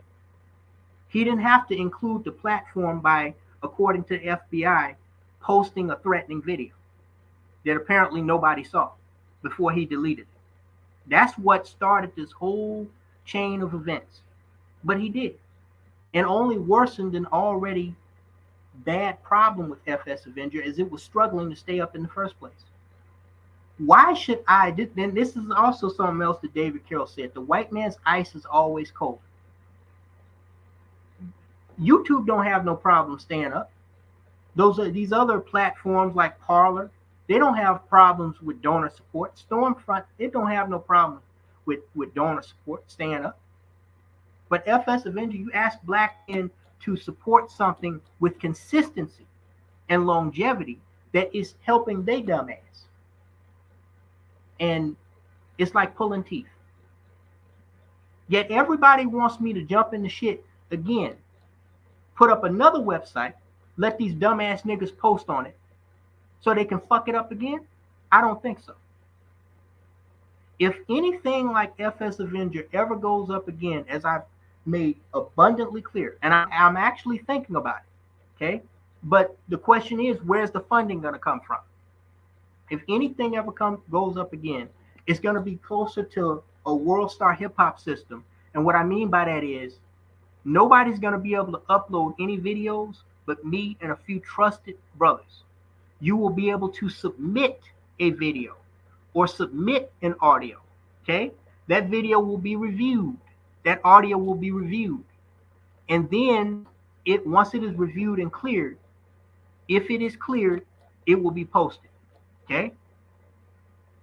Because once again, why should I stick my neck out putting up a public platform that an override majority of y'all don't even appreciate, and given typical nigger mentality and activity, you do everything to destroy anything that is or badmouth anything that is black owned and controlled. Why should I do that?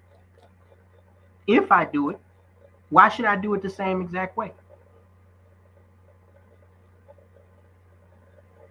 Now, while y'all are festering on that question, and if you have any ideas, please feel free to Gmail me at briansolange2@gmail.com and tell me where the funding for this new FS Avenger is going to come from, and convince me why I have a public platform again for these stupid ass niggas. Again, for those of you who did support the platform financially and through promoting it, I'm not talking about you. Thank you, thank you, thank you. The small group of y'all that actually did put work in. Okay? You are to be commended. But the rest of y'all, I don't want to fucking hear it. I really do not want to fucking hear it. Because anything dysfunctional, like World Star Hip Hop, like fucking Lipstick Alley, those fucking gossiping ass whores on that website, y'all support that, like Kevin Samuels, rest his soul, but his goofiness. Y'all support that shit that ain't doing a fucking thing for you, has no tangible benefit in it whatsoever. It's just like drinking cognac. It just makes you feel good. Y'all support that. But literally got to pull your teeth and drag you by one leg to get you to support this. And all the while, you got niggas trying to figure out who claim to be allies of what we were trying to accomplish, trying to figure out how to fuck it up. Anyway, what else happened this year? Then, a month after the Christian Ovum Simi, forgive me if I'm pronouncing his name wrong, but a month after Christian Ovum Simi's murder by this Courtney Clenny bitch and Frank James's stupidity in the New York subway, then we had the passing of Kevin Samuels. Now, those of you who know me, you know that I have had many differences with Kevin Samuels' philosophy and his angle of approach. I know a lot of you brothers support what he was doing. Now, we can agree to disagree, okay? But that wasn't really the point when we all found out that this brother passed. I don't think there was a single black man that was not mentally impacted by the fact that this brother passed away. I believe it was May 7th of this year. Okay. It turns out that he had picked up some glorified hooker at a bar in Atlanta, took her back to his so-called luxury apartment. I'm assuming they had sex and he drank a few Red Bulls. And while he was on top of her or in bed with her naked, he complained of chest pains, got up. She tried to help him, but within minutes, he collapsed. She claimed to call 911, and she claimed to be a registered nurse. She tried to perform CPR. Bimbo probably didn't even know how to perform CPR, but that's a subject for another video. And this brother died at the hospital in Atlanta. 57 years old, a year older than David Carroll. Okay?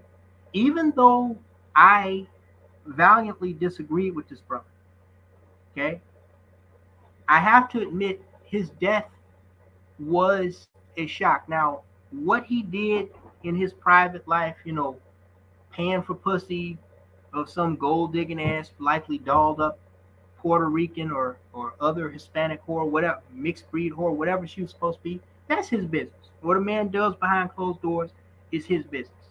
I appreciate the fact that Kevin Samuels, unlike Tommy Sotomayor, did not promote the fact that he was, doing the rent-a-hoe thing. You know, if that's what he wanted to do, he made the money. He has the right to do it. Okay. Now, I disagree with Kevin Samuels on just about every level. But the thing that disturbed me most about Kevin Samuels' death, his premature passing, besides his age, his young age, being only a year older than David Carroll, of course, was the fact that it came out months later that the autopsy that Kevin Samuels, and personally, just as a side note, I think his family should order an independent autopsy. Okay, like people hire a private investigator. Well, an independent autopsy would be a form of private investigation. Okay, and I say that because anytime you're with one of these gold digging ass females or groupies, okay, and there's drugs or alcohol involved, or there's a bar or a club, there's always a risk, a slight risk that there could be some type of nefarious activity, like being drugged and robbed, for instance. I told y'all, and we're going to get to that in a little bit later, these passport bros aren't the only ones that are getting lit the fuck up by these bitches in Colombia. Okay, Cardi B, years before the passport bros movement blew up, she admitted on video that she drugged and robbed men. She invented the fucking phrase drug and rob men. Okay, this motherfucking bitch that they honored with a Grammy at the Academy. If had a man said some shit like that, he would be put underneath a fucking jail. We saw what happened to Bill Cosby and R. Kelly. Let a man, a black man especially, admit that he drugged and robbed women for personal gain. Motherfucker, they actually arrested, he was white, but nonetheless, they arrested a man in California many years ago for running on dates where he would take women out to these fancy restaurants and act like he was going to use the bathroom, leave her there, and run out the restaurant. He just wanted to get a free meal. Turns out he was a homeless drifter that was good at playing women, that he turned the tables on bitches, making them think that he was rich. I know some of y'all probably saw that story. They had the nerve to arrest and charge him. And some of the fucking restaurants actually had the nerve to foot the $100 or $200 bill at the fucking restaurant for the female when he left. Now, the question that I had about that, and I don't mean to get off topic, but the question that I had about that is, hold up. Women run out on men on dates all the time. She decides she's not feeling the guy. She leave him there, leave him right in his seat. Just leave him hanging and walk out the restaurant. They don't get charged with theft. Damn sure the restaurant manager ain't about to cover that bill for him. He just in the dust because since he's expected to pay anyway. So how the fuck? I mean, they both adults. How was he accused of theft? Unless the only way he could be validly accused of theft, the only way that would make sense is if he said up front, "Don't worry, baby, I'm gonna pay for everything. I'm gonna cover everything." Then that would make him liable. But if you're just arresting him on the assumption that he was paying for both of their shit, that's bullshit. Arrest both of them. But anyway, the point is, this is the mentality. This is the mentality that society has towards these bitches. And unfortunately, a lot of men are vulnerable to this. Okay? So if I was the family of Kevin Samuels, I would have ordered, he had enough money, and they had enough money, I'm sure, off his estate, if they didn't have money before, to hire a private investigator, a private medical examiner, to make sure that it was what they claimed it was, which was heart failure due to his hypertension that he was allegedly being treated for. Okay, I would not 100% just take the medical examiner's word for it, especially him being a black man and a black man. I mean, let's be honest about something else now. This is Atlanta we're fucking talking about here. Okay? This is Niglanta. And in Niglanta, you have a lot of so-called black female professionals. You can bet your motherfucking ass that a lot of those black female professionals are in not only the medical industry, but the medical examiner's office. Okay?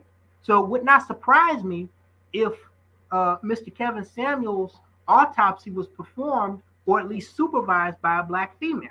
Okay? And most people are on social media by now. They would know what this dude was about. Okay? It wouldn't surprise me if they gave a misdiagnosis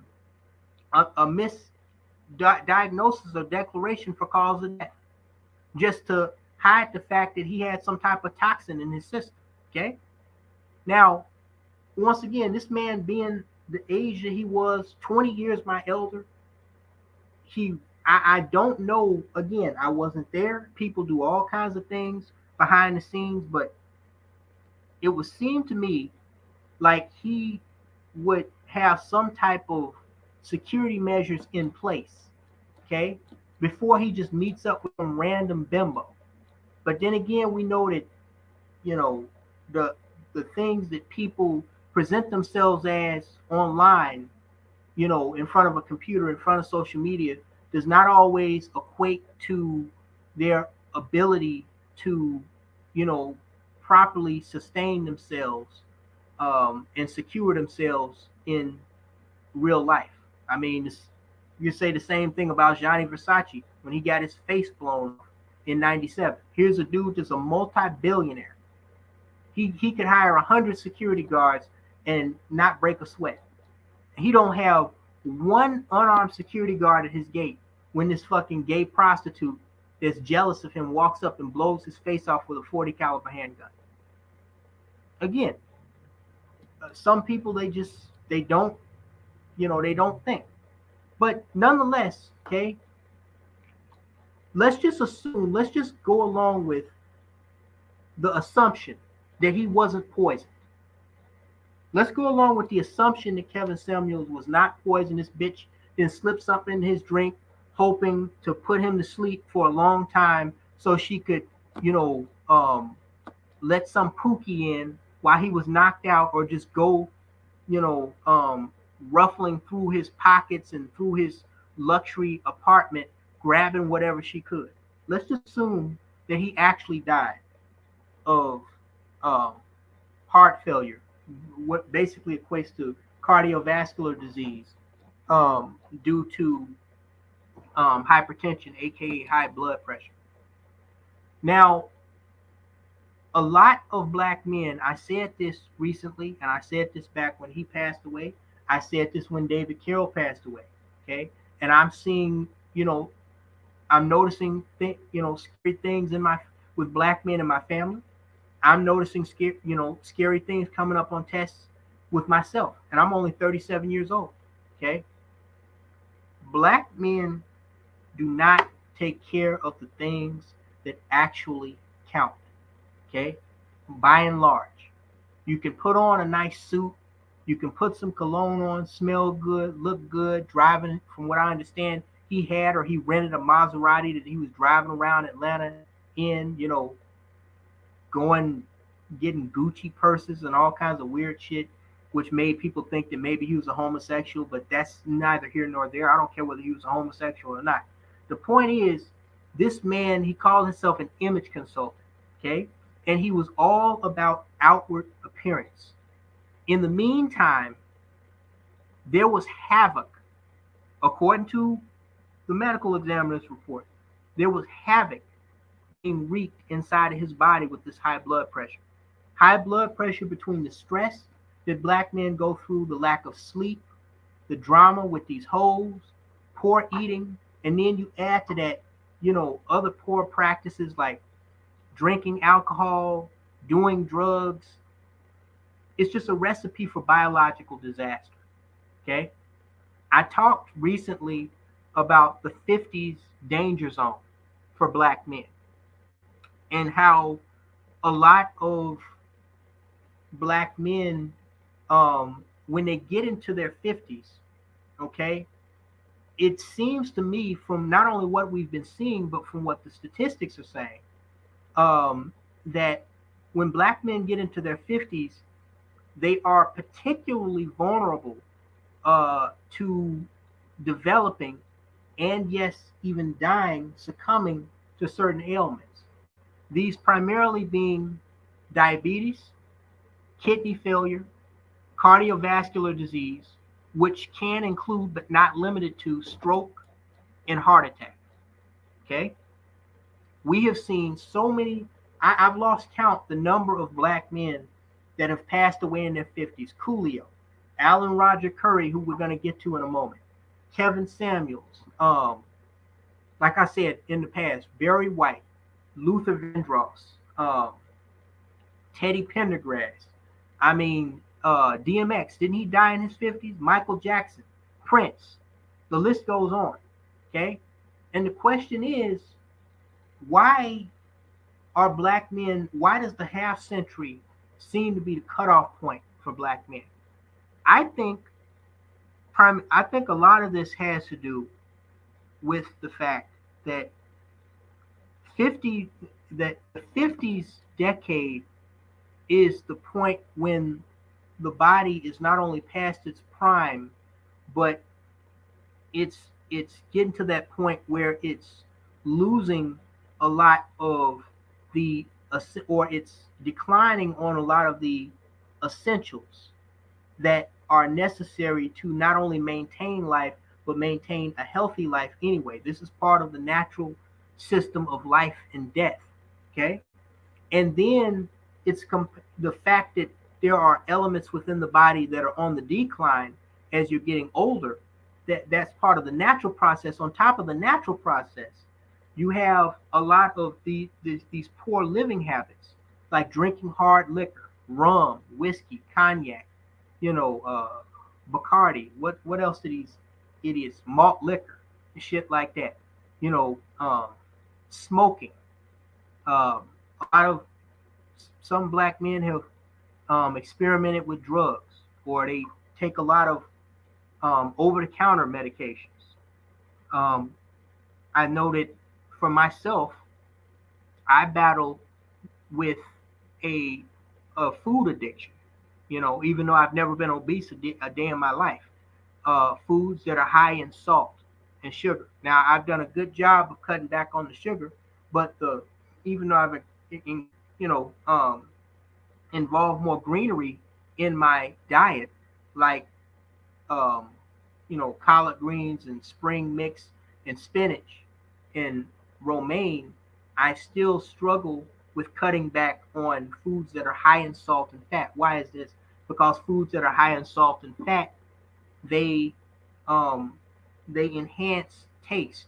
And I heard one doctor say a while ago, he said that it seems like the only organ that a lot of people take care of is the mouth organ, aka the tongue.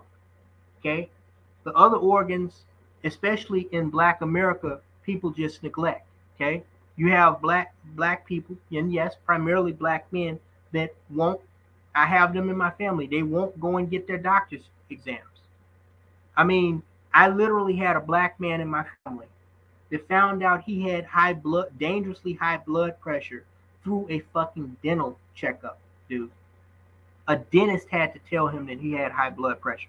We can't clean your teeth. We can't work on your teeth because your blood pressure is too damn high. You got to go to the emergency room and get that taken care of right away. He could have died. Okay? I think that, though thankfully he's made it into his early 60s now. But I think this is one of the reasons black men, from a young age, they're taught all the wrong things. And that's because they're being taught by all the wrong people. Not the least of which is this black bitch. Okay? But they're taught to chase skirts. They're taught to, go out and get $100 shoes, like, this monkey boy Thorpe idiot bragging about his fucking goofy ass fucking shoe collection like he's a 15-year-old fucking kid or something. Okay, they talk about going out to get Nikes that are $100 that took fucking Chinese prisoners $15 to make. That's literally how much it costs Nike to have those fucking shoes made in foreign countries like Indonesia and China and shipped over here. We're not even talking about, just the material. The whole thing. Material, labor, and shipment. 15 goddamn dollars. And then they charge your dumb ass $100 to $150 for them fucking shoes. And they got the nerve to tell gas stations don't price gouge. But the point is, black men from a young age are taught all the wrong things. Okay? Stuff that amounts to nothing. Putting rims on fucking cars that cost twice as much as the goddamn car. Going to the club, going to the parties, trying to impress the little fucking hoochies, trying to get her number, trying to holler at every raggedy bitch you see walking down the street. And when I was younger, I realized something. When I watched enough of these niggas do that, I realized that they would holler at females on their, when they were by themselves, but they would step it up when they were around their boys or around other black men. It dawned on me as I got older. These Negroes are doing this. They're doing this to impress other black males. Because they think another black male wants to see them try to holler at some fucking female. To the point, these Negroes are so warped in the fucking head. Okay? I have these Negroes that have actually been on live streams and in emails with me, trying to argue with me on my decisions to remain single and not deal with bitches anymore or find alternative to bitches. Okay? And so we get to this point where we see these black men dropping off in middle age. They're not even making the average life expectancy. And keep in mind, the average life expectancy has decreased for black men and for black people collectively. It went down significantly from like 73 years, I think, for black men and 75 for black women, down to 71 years. That means that the average life expectancy for black people, we're just barely making it into our 70s now. Okay? And that's just the life expectancy. What they're not telling you is the significant number of people that just aren't making it to 70.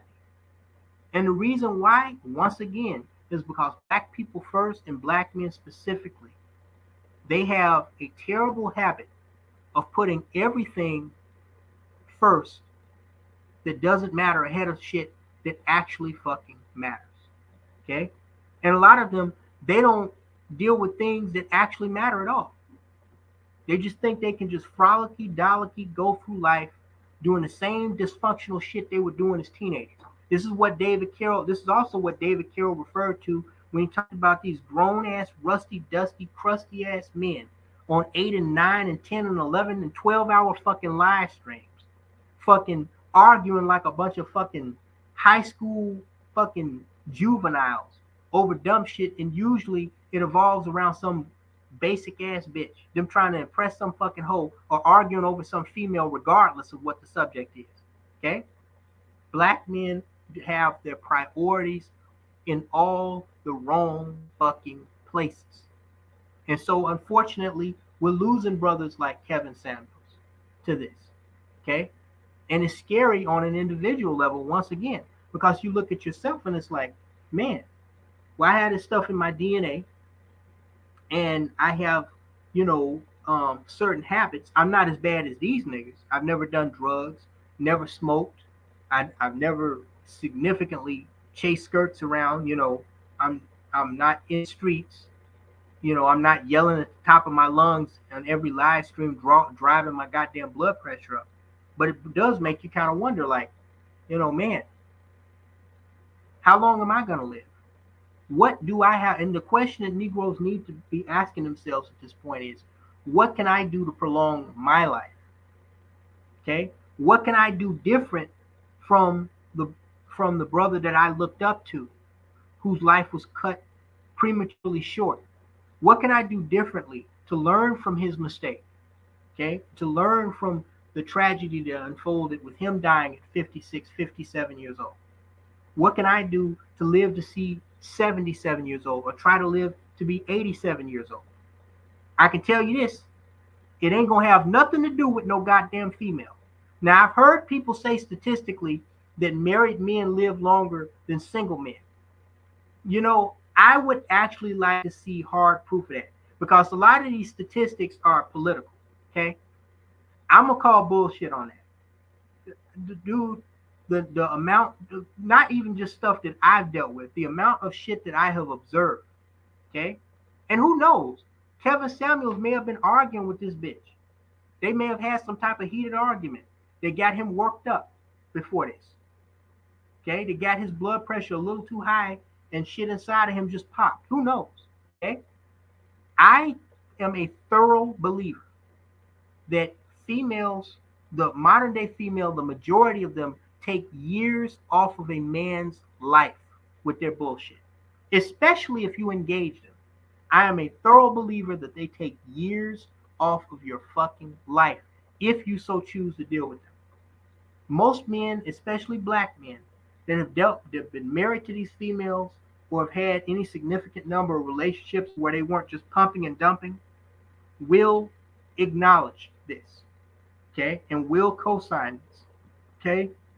They add stress to your life for sure, and I believe that a lot of black men have gone to earlier graves. Like, for example, even if a black man lived to be 75 years old, he probably would have lived to be 76 if he wasn't around some stupid ass bitch at some point in his life. I thoroughly believe that. Say what you want. And then we move on to the Kyrie Irving controversy. Kyrie Irving, this basketball player for the Brooklyn Nets, used to be called the New Jersey Nets. He's one of the star players, not only on the Brooklyn Nets, but of the NBA.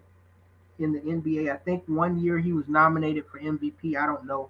I stopped following the NBA a long time ago. The Bulls dynasty was that was my era back when I was a teenager back in the 90s. I don't really pay attention to what goes on. You know, I hear things here and there, but the Chicago Bulls suck now. So, you know, if they ain't in it, I'm not really paying attention. But I know that I've heard the name Kyrie Irving. I know he's along with like Dwayne Wade, Stephen Curry, LeBron James, and there's some others in there. He's one of the top players in the NBA.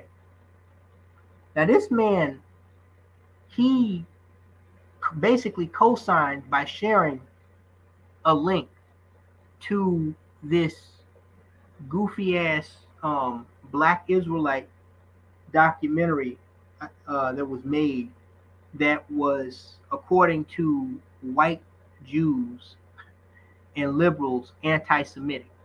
Okay, I didn't watch the shit. I didn't even skim over the shit, so I don't really know what it's about. All I know is they kept saying that it was telling lies on Jews and that it was anti-Semitic, and you know that it was based on a book by some Black Israelite dude. You know, one of these dudes that believe, you know, the black man is the first man and all that shit, right? So now, Kyrie Irving, within days of posting this,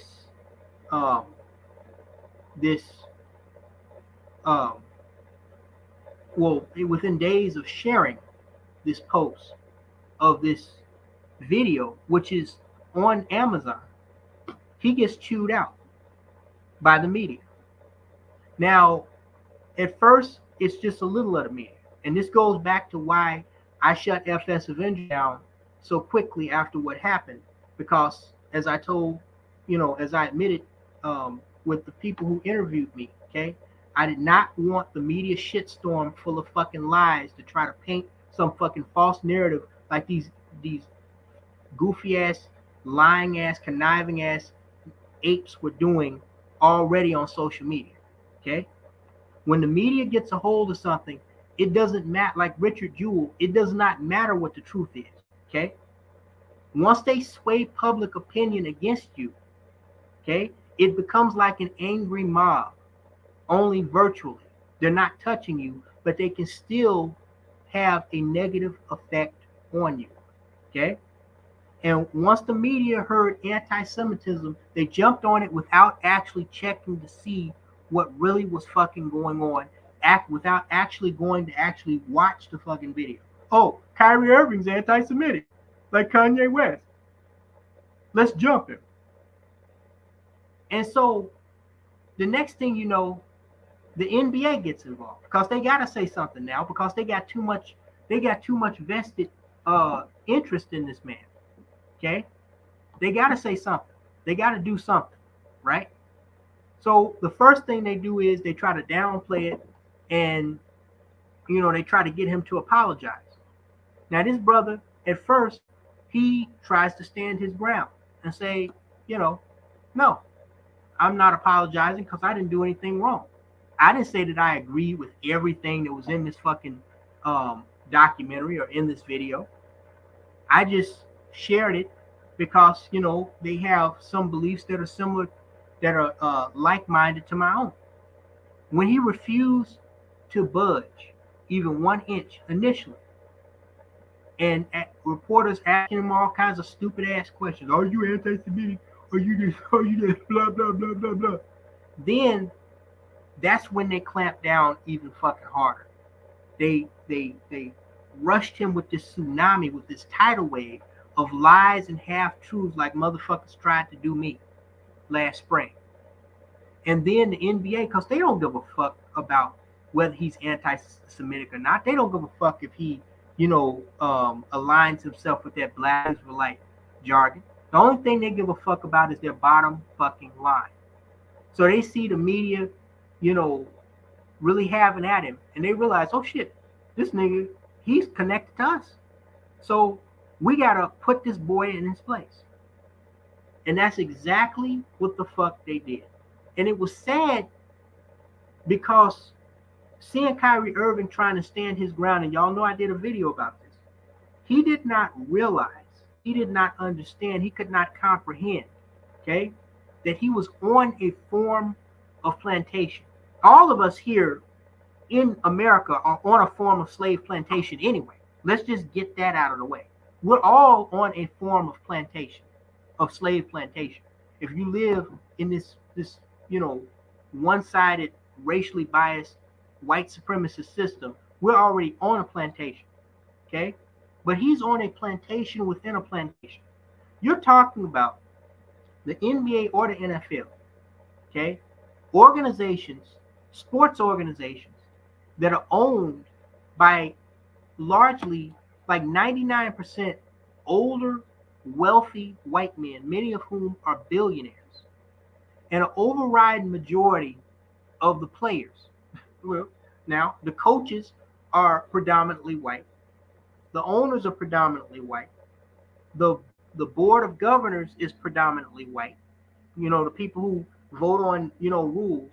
But the players are predominantly not only black, but buck strong, dark-skinned black. Okay? You're on a plantation, dude. And when you're on a plantation, okay, there's only one thing you can do when your master comes to you and confronts you about something. Say, yes, sir, boss. No, sir, boss. I'm sorry, master. And he found this out the hard way. Because, they just completely disrespected the shit out of this dude. They disrespected his masculinity. They disrespected, his right to be a sovereign, free-thinking human being, regardless of his race and gender. They had the audacity to to release a list of demands like a fucking hostage taker, nigga. They told this nigga he had to meet with the Anti-Defamation League. He had to write a, and like this man is a 5-year-old kid that got his card changed, for those of you who remember that in public school. Like he had his card changed and he had to go stand over it and face the wall next to the little red table. They told him he had to write an essay, bruh. First of all, he has to apologize to Jews. He had to meet with the Anti-Defamation League. They said that he had to write an essay on why the Holocaust is real, or why anti-Semitism is dangerous or something. Like, come on, bruh. Okay, if you're going to suspend him for some games, I'd rather them just expel him from the NBA altogether. You know, if you want him to apologize, but come on, dude, write an essay? What is he, 10 years old? But see, this is what I try to explain to Negroes. And the NBA is a liberal organization. Just like the Dixie South was that was lynching niggas, like Emmett Till and his father. They are a Dixie Democrat, liberal, well, not Dixie Democrat, but they are a democratically motivated liberal organization, the NBA is. And that's what Negroes don't get. I tried to explain this to them, okay? When the white supremacist structure, back during Jim Crow, when niggas launched the civil rights movement, and white people in Washington, they say, oh shit, these niggas are organized. They're organizing on our ass. They're showing that they have some level of coordination, some unity. We got to do something about this. They realized that the ignorant ass redneck cracker down in the South could no longer maintain the Negro and keep a lid on the Negro. They realized that there was a direct threat, particularly after the March on Washington, that was hijacked by the SCLC and Dr. Martin Luther King. Okay, they realized that these Negroes march on Washington. What's the next thing they're gonna do? Demand, equal pay? Demand, more black people in Congress? Demand more, black law enforcement in these segregationist states? What are they going to demand next? What are they going to do after, like the boycotts, to force their demands to be addressed? The white liberals saw the white segregationists in the South losing their grip on the Negro.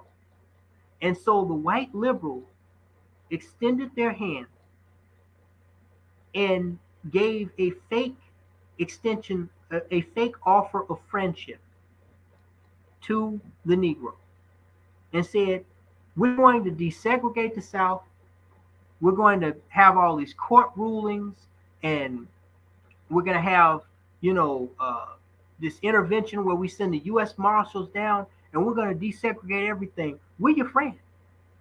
We're going to help you out. And like Lyndon Baines Johnson said, we shall overcome. Pass the Voting Rights Act, all this bullshit. But what the Negro did not understand at that time was that the white liberal was secretly forming a flanking circle around the nigger. Okay? And when he formed that circle around the Negro, by the time everything was desegregated and this new age of integration came into play, the Negro was going to be in a permanent state of dependency from which he would never fully recover.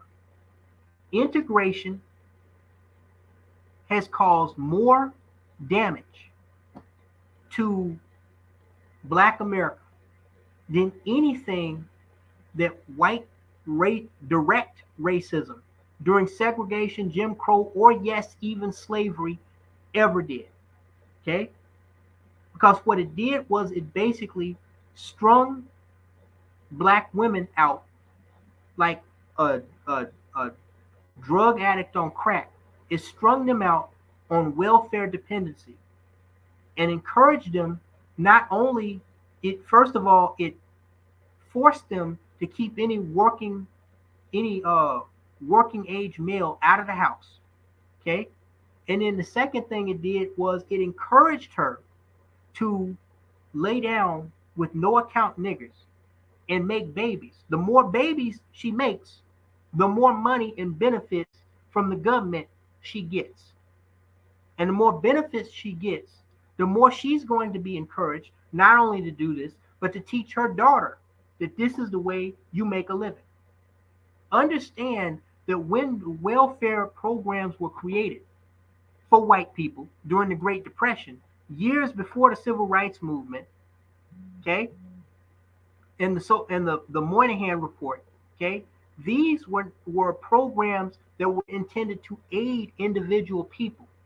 They were never intended to carry your ass for the rest of your fucking life, okay? And the white system, it knows that these people are leeching off of this system and abusing this system. You have bitches buying, I'm talking about before the whole era. We'll get to that maybe a little later on, okay? Where they're making money through like OnlyFans and Instagram and virtual prostitution and all of that, okay? But you have females teaching other females how to get new cars with the welfare money that they don't spend on utilities and their children. How to get how to apply for mortgage applications and put down payments on houses.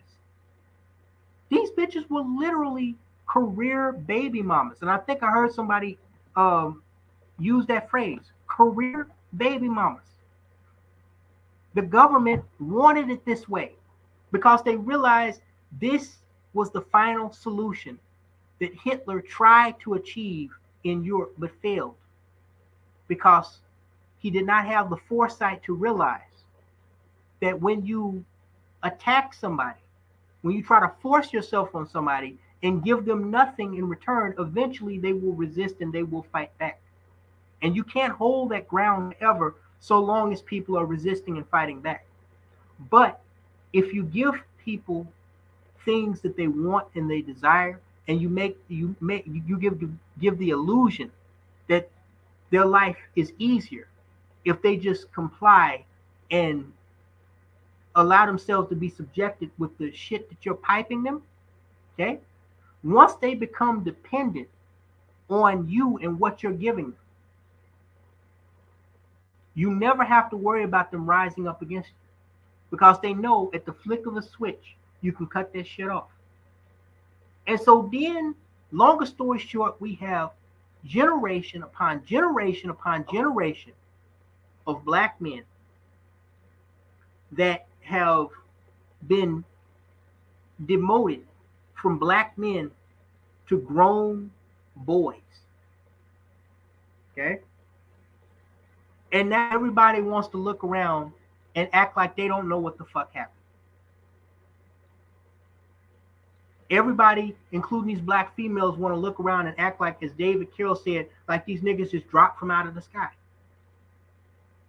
And so, back on topic to what we were saying with Kyrie Irving. Now, you have that long history where the liberals hijacked it. They hijacked the system, took it away from the white segregationists, and took it over as the white liberal. And they created a better system of racism, okay? That ensures that black people, particularly black men, will never be in a position to challenge their authority, to challenge their power, even socioeconomically. Even though black people have a spending power of over $1 trillion in this country, niggas are so warped from generations of this dependency and this liberal propaganda. They are too fucking stupid to realize that they're at the bottom of the barrel. They actually think they're doing good. We are the only generation of people who actually promote our own fucking downfall. Actually look up to those that we should be looking down upon, like Cardi B. Okay? These cities, these major cities, as David Carroll said, something to the tune of, they're Democratic run monuments of social economic fucking failure. And yet niggas blindly vote for Democrats year after year after year after year, like it's their fucking job. And hence, thus, longer story short, this is how a person like Kyrie Irving finds himself in a situation where he's being paid millions to play a game, okay? To play a fucking kids game that boys from the hood have been playing on free courts and at the YMCA for decades. Yet this job that he has, his employer is telling him that he doesn't have the right to have a personal opinion off the clock, that he has to abide by certain liberal and social norms, whether he agrees with them or not, and that he has to apologize for being a man and standing his ground and saying, this is the way I feel, this is the way I see it. If that does not align itself with the status quo, if that does not align itself with the Jewish elitist agenda, we're going to take your black ass, your big muscle-bound, tattooed-up black ass, bend you over our knee, pull those trousers down, and spank your ass like you're a little ass boy. Write an essay, nigga. Write an essay about how you love Jews. Write an essay about how you wanted to rescue them from the Holocaust in the gas chambers. And oh, by the way, while you're at it, why don't you do a 5-day tour in Israel and kiss the prime minister's ass, whatever his name is, I forgot that motherfucker's name, but he's racist as fuck. What's that motherfucker's name? Benjamin Netanyahu. Yeah, that bitch. That racist ass motherfucker. Go kiss his ass. Hold his dick for him while he take a piss. Then, when you're done with all that, we might let you come back and bounce a basketball on the court, Nick. And Kyrie Irving, I don't know how much of, they had like 50 things in this list, y'all. They actually had the nerve, dude, to further embarrass him. The NBA's bitch ass actually put the list out on public social media, or somehow the news media got a hold of it. It was the most pitiful thing I ever saw. But what it did was it reminded me of where I'm at and where I rank as a black man. Well, that and what happened to Bill Cosby, where he was falsely imprisoned. Okay? That lets me know right there where I am as a black man in this racist ass fucking society.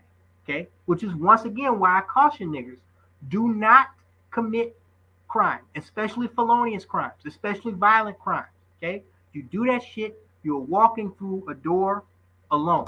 I will not come there with you because these motherfuckers are already looking to add us to their trophy case, whether that be the NBA or the penal system. You give them even half a reason.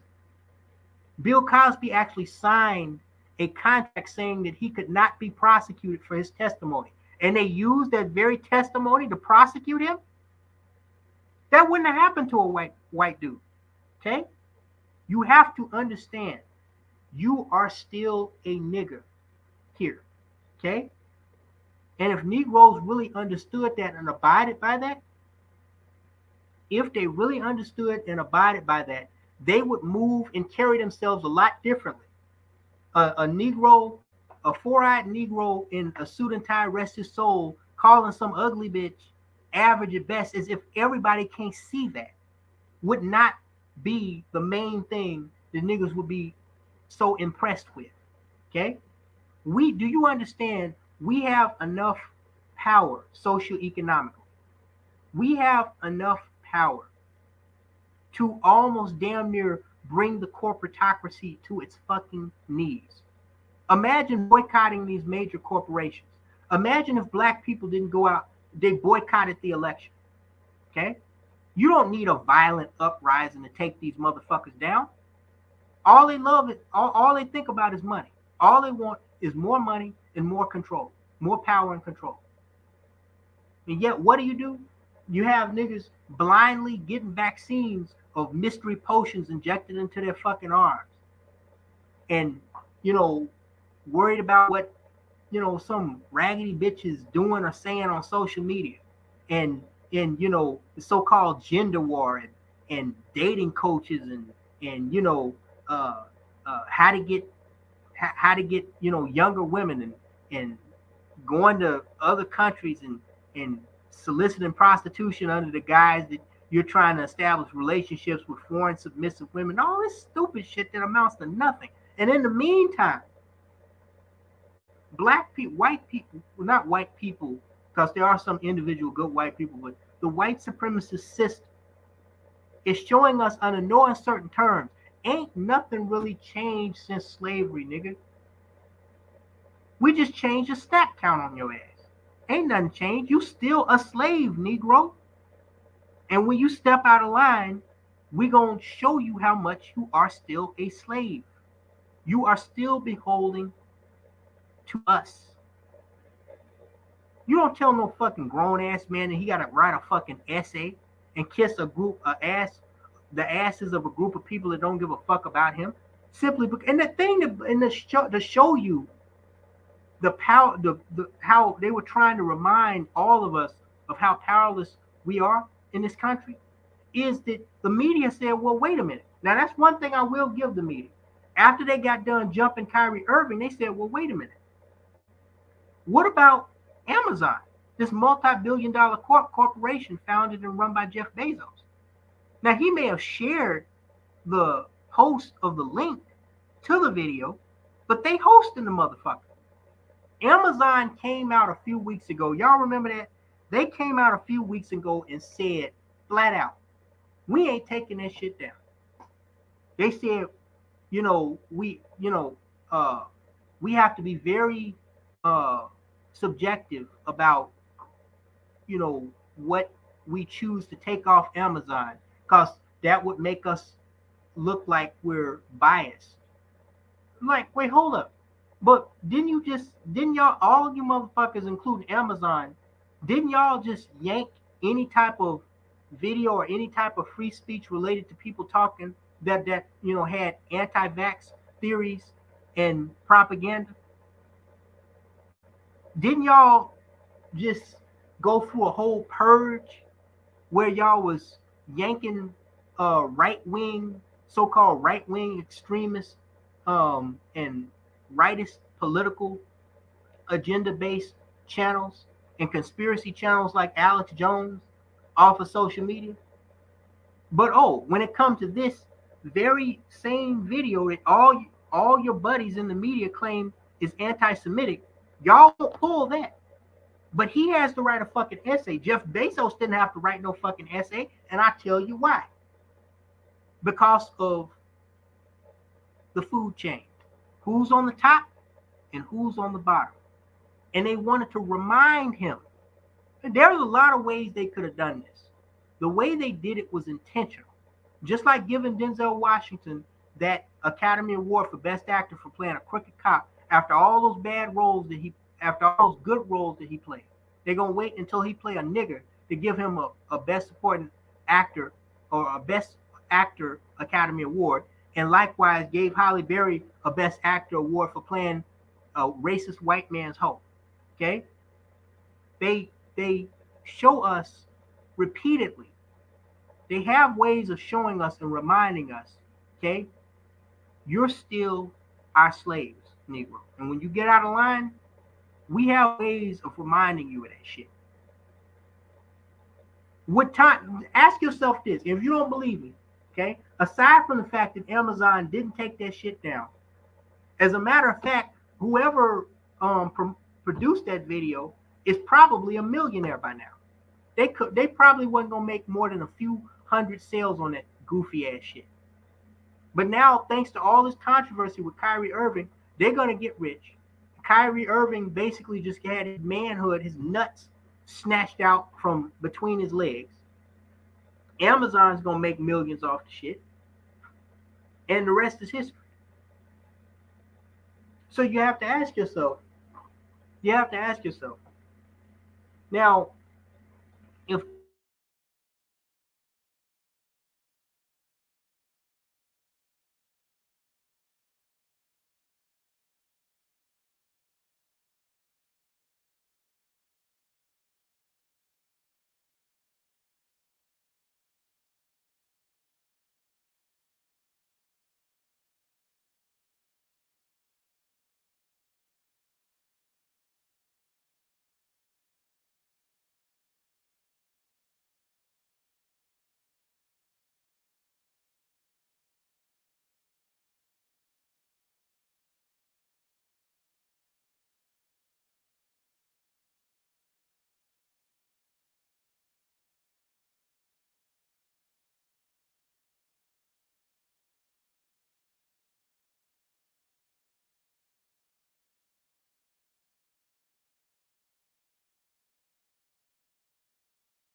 Hello, guys.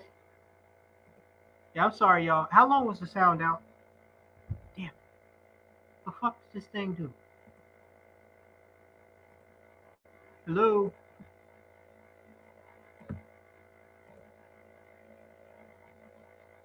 hello, folks.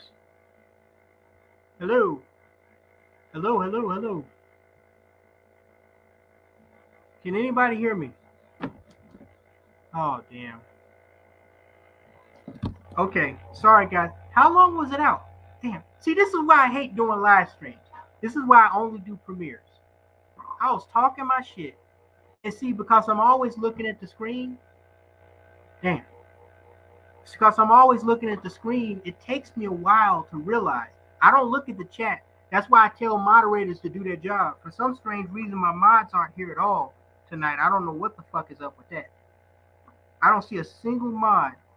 But the reason why I tell mods to do their jobs is because I can't look at the chat and do commentary because I'm a one track minded type of person. But how far into guys? How far into Kyrie Irving was I talking? Yeah. What was the last thing y'all heard me say? What was the last thing y'all heard me? Somebody in the chat room help me because when I get in my zone, y'all see I can talk for hours. When I get in my zone, like nothing can fuck with me. Like everything, I get tunnel vision. Everything else, including the chat box, and if people can hear sound, just completely is zoned out. So it's just me talking, and I'm assuming that you can hear me. What was the last thing that I said about the Kyrie Irving situation, guys? Okay, he got his nuts snatched. Profitable Pat. Okay, he said the last thing he heard me say was that he got his nuts snatched. Okay, so that was relatively recent. Sorry about that, guys. I'm gonna try to watch the stream more often. But yeah, he got his nuts snatched out from under him. And see, that shit wouldn't have happened if he was an Asian player.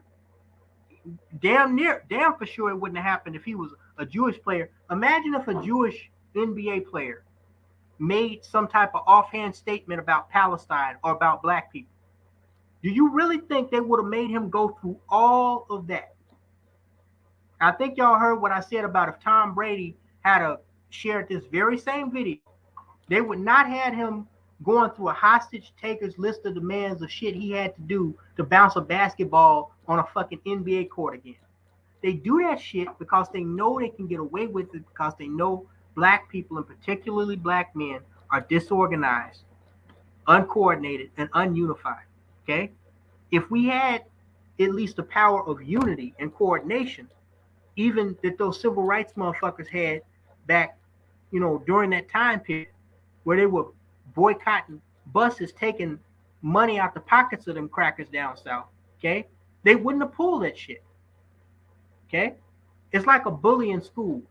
Eventually, he's going to weed out, he's going to figure out who the weak ones are that he can actually fuck with. The ones that will turn around and fight him, win, lose, or draw, he's not going to mess with those. Why? Because he's not really looking for a fight. He's looking for a victim, okay? And us as black men have been victims in this racist ass fucking country since we came over here, okay?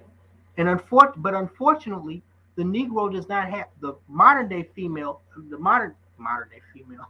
That was a Freudian slip. The modern day Negro does not have enough common sense to realize. He does not have enough common sense to realize his position in this country. He thinks that if he grabs a few white hoes, and puts on $100 sneakers and, moves into a white suburb and gets a passport, somehow that makes him as good as these honkies. No.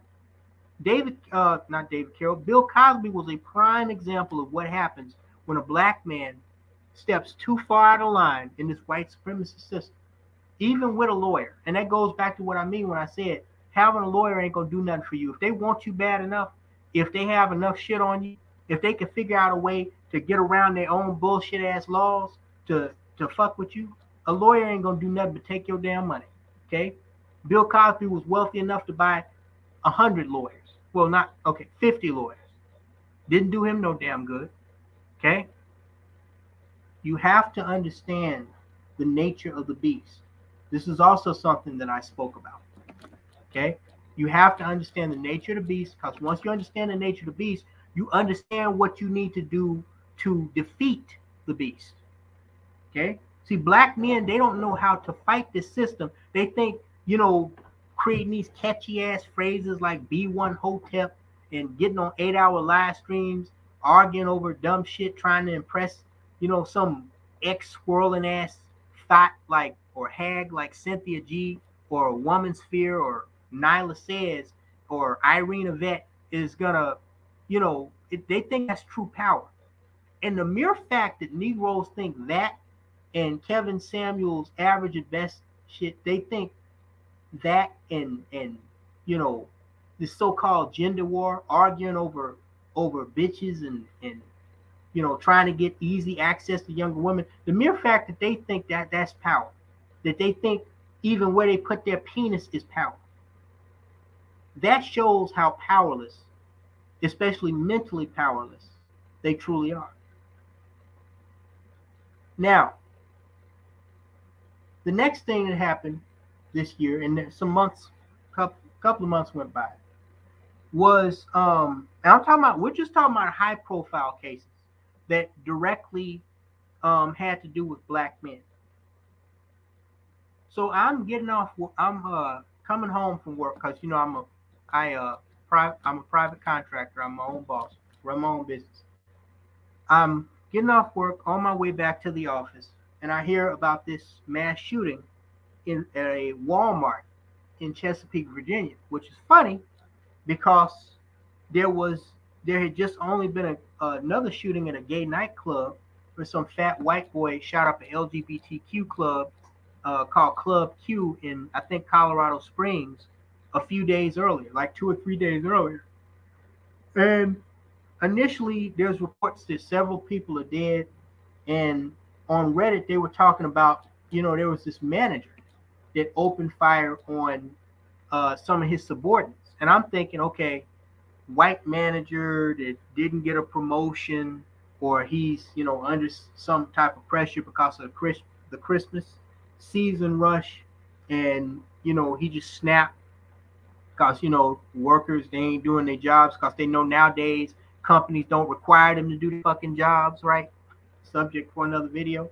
Then comes out the next day that, well, actually the same night, but it was confirmed the next day that the shooter was actually this manager called what was his name? Andre Bing, who's this light-skinned, kind of awkward-looking black dude or biracial dude. Now, somehow the media got a hold of what I'm assuming is a mugshot of this guy, and he looks pretty angry in his mugshot. And this black female that worked at the Walmart, she put up a video of him where she was secretly recording him and he didn't know it, and they were having a conversation. I listened to the guy. He sounded pretty normal. He looked pretty normal, for a person that works at Walmart, for whatever that's worth. But for whatever reason, there was something that was seething inside of him. And one thing I noticed that was particularly interesting about this case and about this shooter is that they said that his first victim was this dark-skinned black female that had just started working there a few months ago. He actually shot her outside of the Walmart. Apparently, he went to a meeting of associates, and then he left. When the meeting was over, he left out the store, went to his car, got a gun that he had purchased the same day. He purchased a pistol the same day as the shooting, and he walked right up to the first person he saw. I don't know. I guess the bitch was on break. I don't know. She might have been looking at her phone, and maybe that's why she didn't see him. And he walked right up on her while she was outside and blew her brains out. Then went into the store, went to the break room where they had just had the meeting, and started shooting the fucking break room up, and killed 2 black men. And then he went out into the aisles and he shot a white man and a white woman and this Hispanic kid to death, and then killed himself. Now, initially, you know, it just seemed like it was another mass shooting, which it was in a sense, but things started to come out about this guy, and I talked behind the scenes with certain brothers about this case. It was intriguing not because only because he was a black male, but also because of his reasoning behind doing what he did. Okay, he said in his so-called manifesto that he had been humiliated by his coworkers, including his subordinates. Okay, and I noticed that half, at least half, a little more than half his victims were black, and they were younger blacks that appeared to be in their 20s and their 30s. And it was very significant to me. It was not missed on me, and I don't think it was a coincidence that the first victim that he killed was a black female. Nor do I think it's a coincidence that he felt that even though he was the supervisor of almost everybody, he was higher ranking over almost everybody that he shot and killed or shot and wounded. He felt like he was at a disadvantage to them. Okay. Now, there's several things that came out of this for me. Number one, why it reminded me of why I was so glad that I left the workforce more than half a decade ago. Okay, my last job was I was doing a security supervisor trainer gig for this company, and they started recruiting these fucking hood rats. And what a lot of people don't understand is the different levels of management. Okay, and then even if you're at a certain level of management, if corporation has protocol, if they have protocol, chalked out a certain way, or they have, a certain thing that they have going on where they're trying to recruit new hires, okay, they won't let you deal with even insubordinate workers that are underneath you the way they need to be dealt with. So you have to take a lot of shit, not only from other managers, but a lot of people that are underneath you.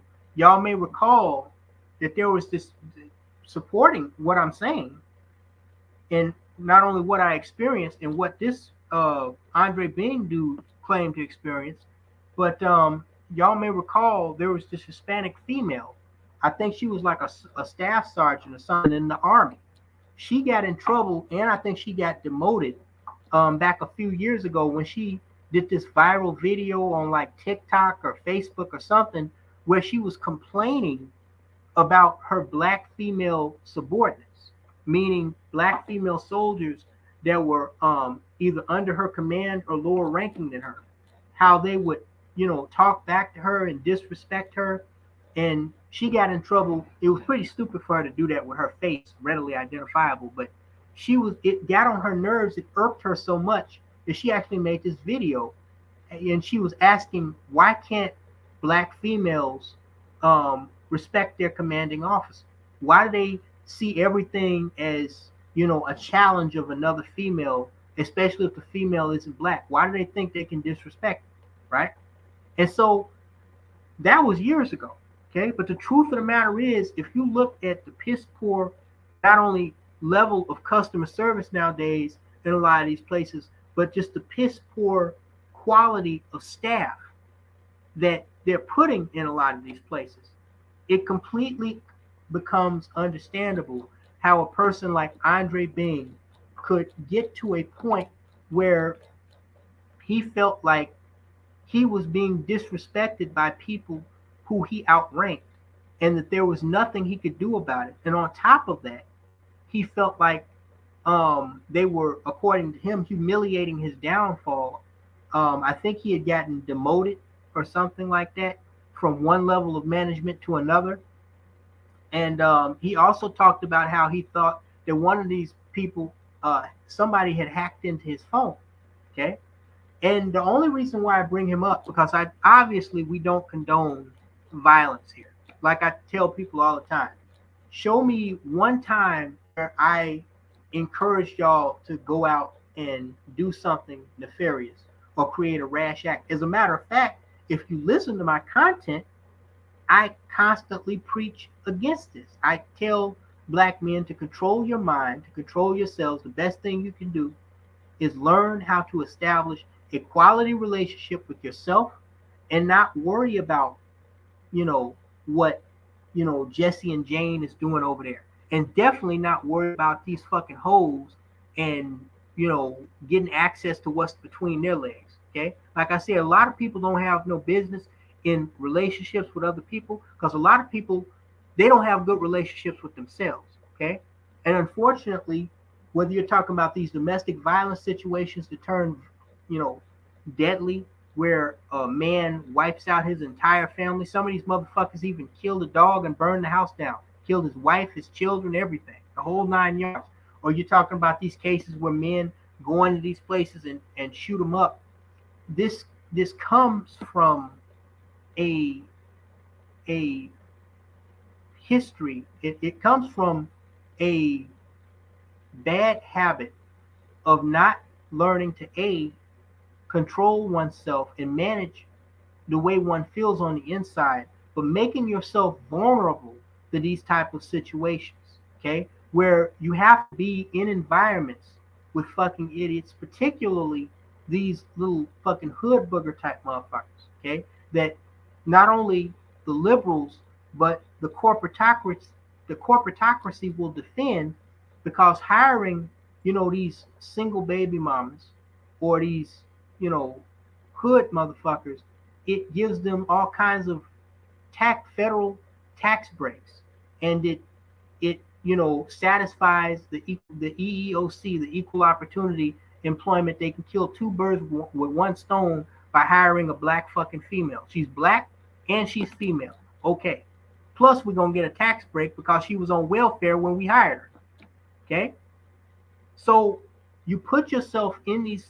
That's why I quit. One of the two reasons why I quit my last job and went into business for myself. When I realized they're not gonna stop sending me these bitches, and none of them. That was the funny thing. All the females that I was training, none of them wanted to work.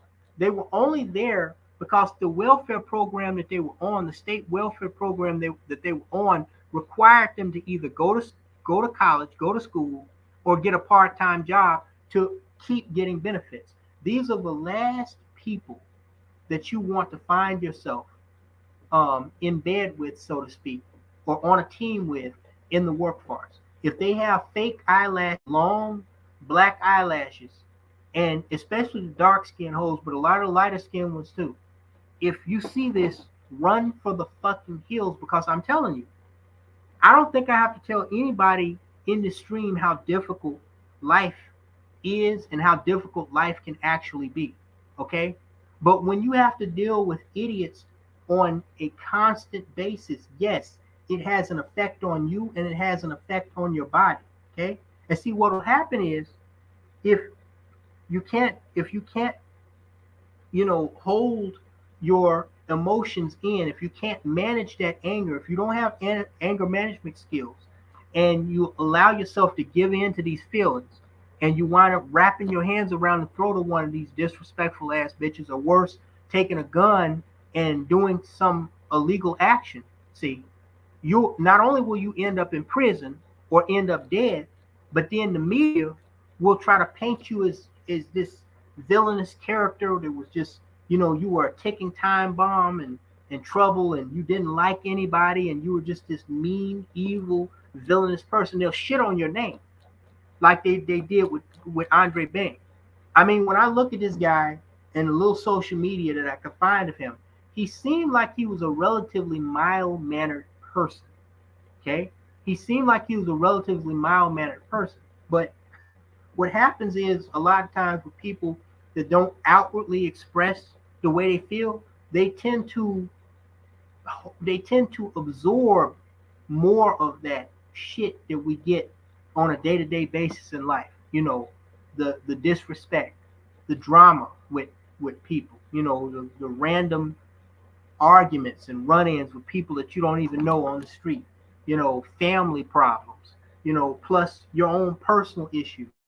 And then, you have these disrespectful ass black cunts, but other types of cunts too, like this bitch that murdered her boyfriend in Miami, that nowadays they think that they can pretty much challenge a man on anything and everything, including his physical strength. You have bitches that are actually this crazy. This woman is in the elevator beating on a man that could literally probably kill her if with one punch if he struck her with all his fucking might. Okay? And you have these females, they will get in your face, they will test you, they will threaten you. Okay? I don't know specifically everything Andre Bing was going through. I suspect that he was probably telling workers to do certain things and they were talking back or refusing to do what he was telling them to do. And they were probably saying, insulting him, talking about, oh, he's a weak motherfucker, he ain't got no power, he can't tell us what to do or whatever. Where they didn't get that same respect to like white and other types of managers, like black female managers, okay? And he probably felt belittled amongst his colleagues, okay? You know how disrespectful these motherfuckers can be on the job. I ain't got to tell y'all. And I told some brothers behind the scenes, I said, listen, if you as a customer feel this way when you go to a McDonald's or a Walmart or anywhere, even to the hospital, and you have, to be in a disadvantaged position to have to get checked out before meeting the doctor by a black nurse or signed in by attitude having black receptionist, you know what I'm talking about. So if it's that bad for a customer or a client, imagine how bad it must be for people who have to work side by side with these motherfuckers. Now, granted, he killed, a white woman, a white man, and 2 black men too. Okay? But we know that regardless of race and gender, we just got done talking about how it doesn't matter what level, supervisor, comedian, America's favorite dad, whatever title you give yourself, no matter what title you or level you rise to, what station you rise to in this society, okay, you are always going to be looked upon as a nigger. And more specifically, you're going to be looked upon as a nigger that can be fucked with, okay? But you have, that's one of the main reasons why I'm looking to get the hell out of the Midwest soon, okay? Not just leaving the workforce and leaving bitches alone. I realize that's not enough anymore, okay? Just based on what I do for a living, courier service, I cannot be around, certain areas where there are certain types of people that trigger certain types of mess, okay?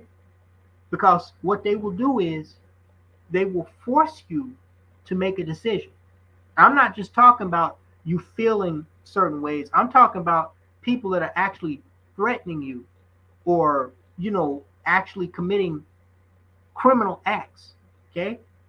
You will be forced. One brother told me that recently. You will be forced to defend yourself against a lot of these apes, okay? So you have to get the fuck away from around them. You have to get away from them, okay? And Andre Bing, I think they said he had been working there for like 13, 14 years or something like that. He had been there a long time. I think he allowed himself to stay stuck in that area with, no upward mobility. And he probably went through a revolving door of these little hood boogers and white trash that, constantly, once they, kind of got a feel that, he was kind of quiet and he wasn't, the overly aggressive alpha male type, they felt like, they could fuck with him and get away with it. And that shit just ate away at him, as it does for a lot of black men, okay? And he finally let it get to him, and he committed a rash and tragic act. When in reality, okay, what he really should have done was he should have quit that job and found a different one in a more enlightened part of, the workforce, or tried to start something on his own. If it was eating away at him, the stress, the on-the-job stress, if it was eating away at him that much, he should not have chosen to stay in that fucking position the way he did. That was a recipe for fucking disaster. Not everybody can absorb that that foolishness that we see, especially these younger idiots, but just a lot of these fucking fools, regardless of race and gender, these subhuman vermin that's like they're just put on this earth to fuck with people and give people a hard time. Not everybody can process that and just go on about their day like whoop-de-damn-do. Some people just can't take that. And you have to, that's another important thing about being a black man and what the Marlboro Man doctrine that I teach, that I talk about teaches. You have to know your limits, your boundaries. And you have to know when enough is enough. You have to know when, the heat is right around the corner. Okay? You have to know when that train is about to derail.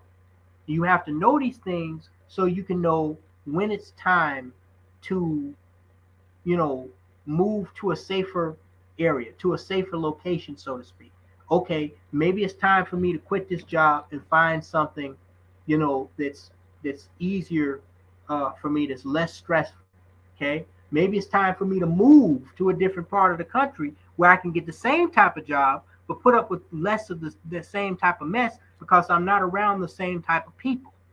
Okay, you have to know these things if you are going to maintain your fucking sanity and not wind up doing something rash that you and several other people are going to wind up regretting. You have to produce self, you have to omit self or produce self therapy. Okay?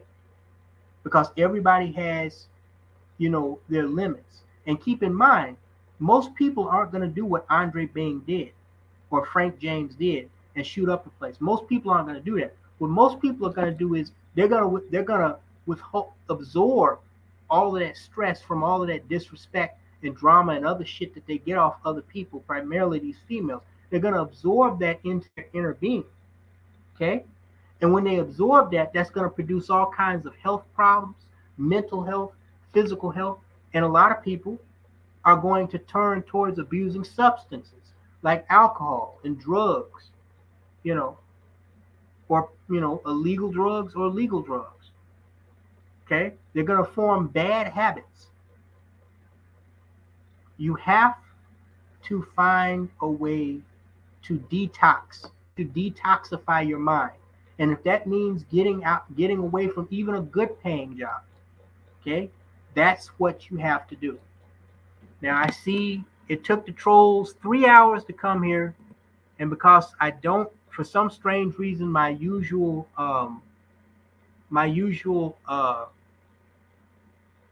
mods are not on here. I'm gonna have to block this person myself. Okay, so we move on to the final shocker of this year, which was almost like a repeat of the tragic passing of Kevin Samuels. Alan Roger Curry. Alan Roger Curry, he was, I guess, a dating coach. One of these people who call himself a dating coach. I didn't know much about the guy, as I said in my last video, except that he used to hang out with Obsidian, and Obsidian has said a lot of positive things about his content and his theories on man and woman relationships. And I know he had something called the Mode 1 theory. And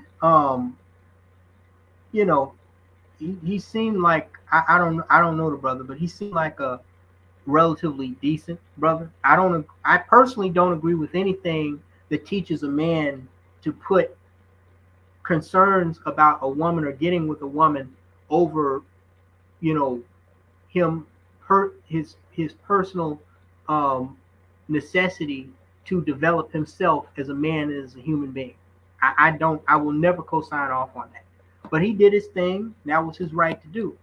And I noticed in his social media, as I mentioned, that he was married to a young female that was about half his age. If anybody in the comment section knows this girl's name or age, um, feel free to post it because I am interested because she definitely looked like she could easily pass for his daughter. She couldn't have been a minute past her early 30s. Okay. Maybe I'm seeing things, maybe she ages well, but I know she was at least half his age. Okay. Now he was showing her off. That was his wife. They had a baby together. He seemed to be happy. That was a couple of years ago.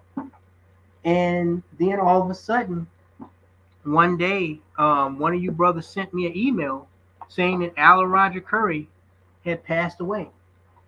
He had passed away, and he was only 59 years old. Now, I didn't know it. Once again, I didn't know much anything about Alan Roger Curry, except that, he was one of these guys in the so-called black manosphere that called himself a dating coach, and him and Obsidian were buddies at one point or another. But when I heard this guy died at 59 years old, it just gave me like deja vu back to Kevin Samuels and David Carroll. It really, a person like me, and my video was one of the most watched videos of those who announced his passing, but it wouldn't even be, um, normal under most circumstances for a person like me to even make a video about a guy like this. Why? Because I didn't know him. I didn't follow his content like that. The only reason, ironically, that I actually made a video, um, in memoriam to him is because his death,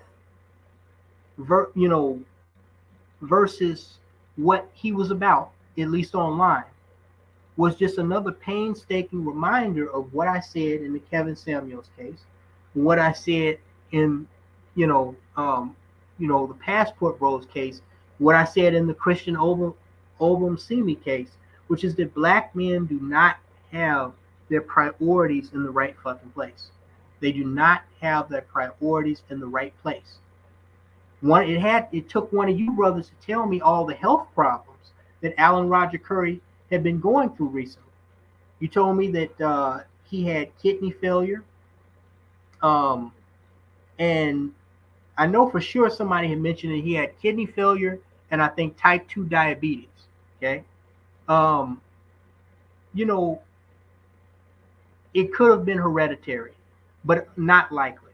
Okay, a lot of the times black men are experiencing things like organ failure and including heart failure, even certain cancers at such a young age because they either engage in high risk behavior and poor life practices, or because they just don't take care of themselves at all. They don't necessarily engage in high risk behavior. They don't take care of themselves at all. Just think that they're just going to live to be 80 or 90 years old and nothing's going to happen. People need to understand people who live that long are living that long for a reason. Okay, I guarantee you they're getting their, not in every case, but they're getting their doctor's checkups. They're not drinking excessive amounts of alcohol. They're not they didn't do excessive amounts of drugs when they were younger. I personally believe I would like to see a study done on people who live that long in stress related things related to like relationships, like arguing and dealing with infidelity and other things, financial woes and other things that can stress a relationship, especially a marriage with a family, like kids out. I would like to see research done to see how much stress, like relationship related stress, can actually affect a person's ability or inhibit a person's ability to live a long period of time. I would like to see that. I would like to see that because I don't believe that people who live as long as George Bush Sr.'s old ass, 93, or Ronald Reagan, I think he was the same age, 93 years old, or the Queen Elizabeth who finally killed over with her old crusty ass. What was that bitch like? What was she like 90? What was that bitch? She was like 96 years old.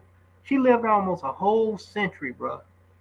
She was around when World War II was going on. I mean, she was damn near around when the Titanic sank. I don't think people just live that long, you know, just because of good genes. I don't believe that. I believe that there are certain things that you can do to prolong your life. There are certain things that you can do to shorten your life. Okay? And unfortunately, because black men have their priorities in the wrong place with such a consistency, okay, they do not have access to these resources. They do not have the information that's necessary to obtain these resources and to, have the, develop these behavior patterns and put these tactics into practice that can keep them healthy and prolong their life for a longer period of time. Which is why, like I said in the beginning, so many of them are finding themselves going to an early grave and meeting their demise in other ways as well. Okay, so and keep in mind we still have 2 weeks left in this year. We still have 2 weeks left, and who knows what's next to come down the pipe. You know, next year, for instance. But it has been a very tumultuous year for black men, and these were just the high-profile cases. I couldn't possibly include, every single case of, you know, black men in compromising situations or in situations where an individual black man's action made black men as a collective look bad. Okay, I mean it's no use even touching the passport bros thing. That's a fucking that's a video all unto itself. But we touched on that issue a lot too because while it was acknowledged last year, this year it's really been blowing up in social media how black men are getting jacked up and violated in these countries like Colombia, Mexico, and Brazil, but mainly Colombia because they're going over there to solicit prostitution of these hoes. And you just got to think of the sheer insanity of any human being, much less a black man, who thinks they're going to go to a country that is a majority of the people who live there are under the poverty line. These are poor people, okay? Many of them are socioeconomically destitute, okay? There was a claim, I don't know how true it is, of why so many Brazilians wear open-toe sandals. It's not a footwear style. They wear sandals because a lot of them can't afford shoes. This is what I heard, and I believe it too. Okay, you think you're gonna go to a country that is has one of the poorest populations per capita, one of the highest levels of unemployment, and on top of that, South America has some of the highest levels of violent crime as a result of the poverty situation, on top of the corruption of a lot of those governments over there that oftentimes are in bed with the drug cartels. You think you're going to go to a country like that and pick up a few hoes and make videos bragging about it and everything's just going to be sunny side up? You're just going to get pussy to your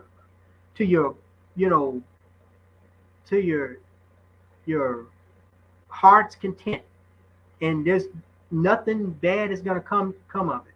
I mean, you got to be a fucking fool. You got to be delusional out of your fucking mind to think you can go to these countries and something bad is not going to happen to you if you don't stay on the lighted path of the tourist trail.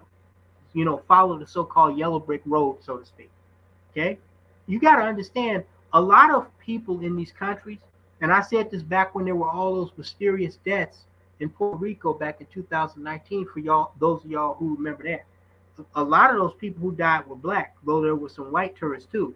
I think it came out later that some of them were unintentionally poisoned by some. It was like some. It was bad bootleg liquor that they were drinking in hotels and stuff. But they were just dropping dead left and right. But I had mentioned even back then that you have to understand a lot of these people that live in these countries, like in the Caribbean islands, in South and Central America, they hate your ass. Not only because you're black, but because you're American. Because you are everything, you represent everything that they want, that they can't have based on where they are. Okay, a lot of them are jealous, secretly, even secretly jealous. Okay, they don't. It's well known that American passports are not culturally popular in the world. You can go just about anywhere you want, okay? But there are a lot of places where you better watch your fucking back because there is a disdain for America and people from America, okay? The rest of the world frowns upon a lot of the stuff that we do and that we have done in the past, and yes, a lot of the privileges that we have, okay? So you think you're just gonna go over here and just take advantage of these young hoes? They probably tell jokes about, how they fuck up unassuming sex tourists that, think they just gonna get some easy fucking pussy. Think about this logically. You're unarmed in a poverty-stricken, government corrupt, violent crime ass fucking country. What do you think? You can't speak the language, like I said with Shayla Toby in South Korea. You can't speak the language. What do you think is going to happen when you put yourself in that type of scenario? And then you actually go there at it alone. It'd be different if these passport bros were going in large groups and staying together in large groups. Okay? Even when they decided they wanted to have whole night. But see, they're not going to do that because the Negro is too selfish and he's too self-centered minded to think about his personal safety. All he's thinking about is, wanting to get some pussy and be able to brag to his friends back home at, being a passport bro and having access to, Latin women. When the truth of the matter is, like I told y'all in that video that I showed a few weeks ago, a lot of these females are average. These ain't even like top of the line, like Latin chicas that these dudes are getting. I saw some bust downs, bro. I'm just gonna keep it a buck. I saw some fucking bust downs.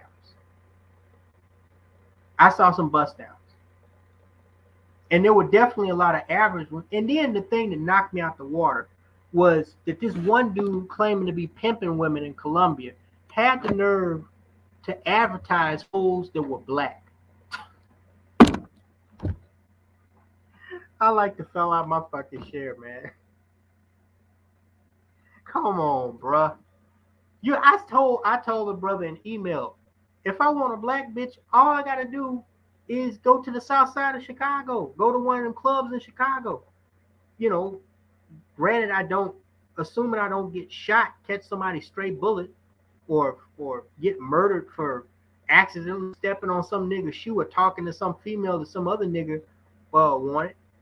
I could come out of there with 4 or 5 hoes if I wanted to. I could have a different hoe every night. What I gotta go all the way to Colombia to get some black bitches for? I thought y'all was going over there getting the sexy Rosalind Sanchez types. That's what I thought. Well, I know what I'm supposed to say is that black men should do better, or black men got to do better.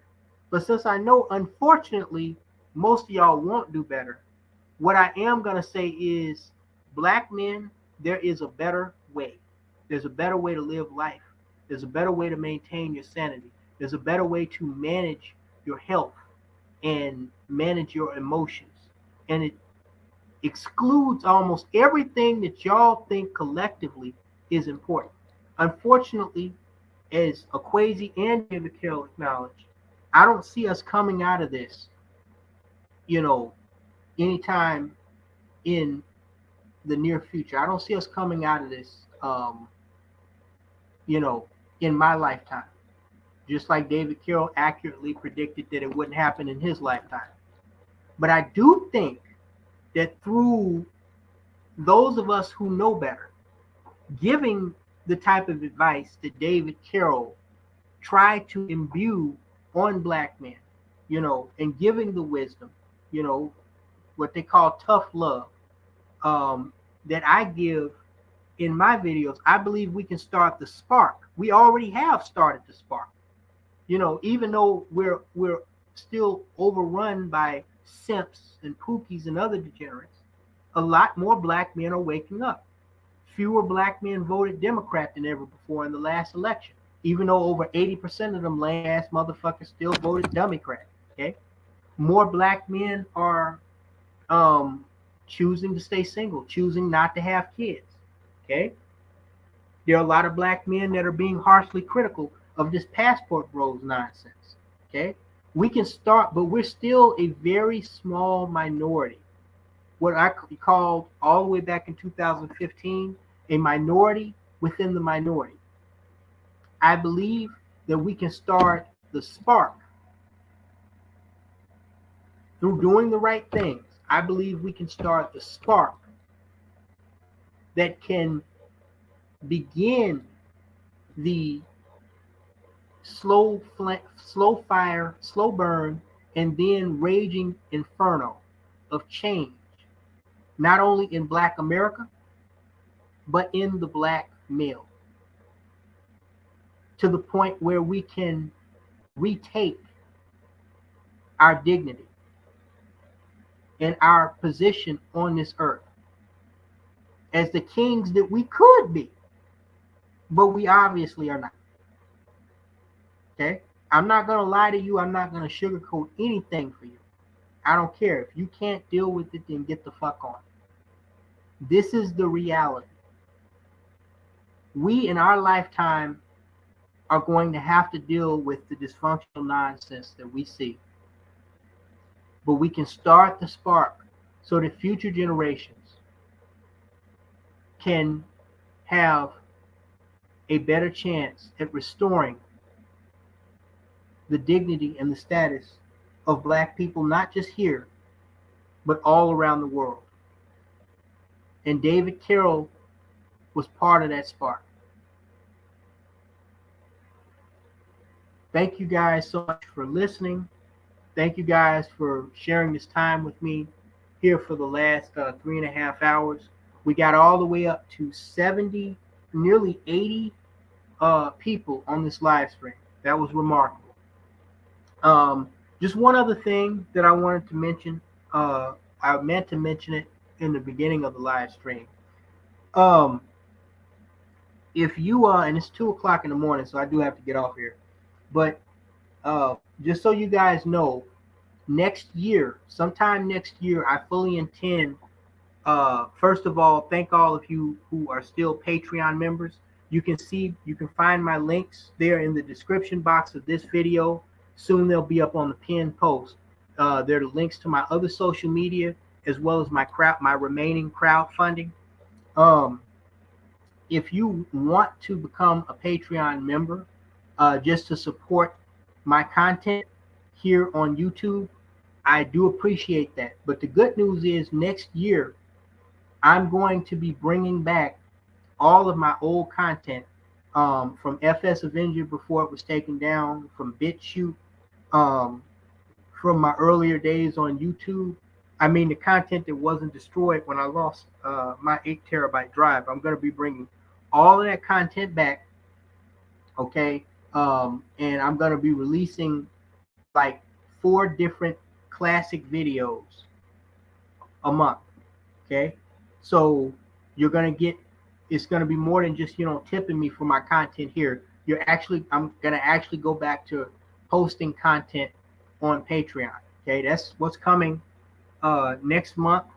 So if you want to sign up to become a Patreon, or you want to, just show your support through PayPal.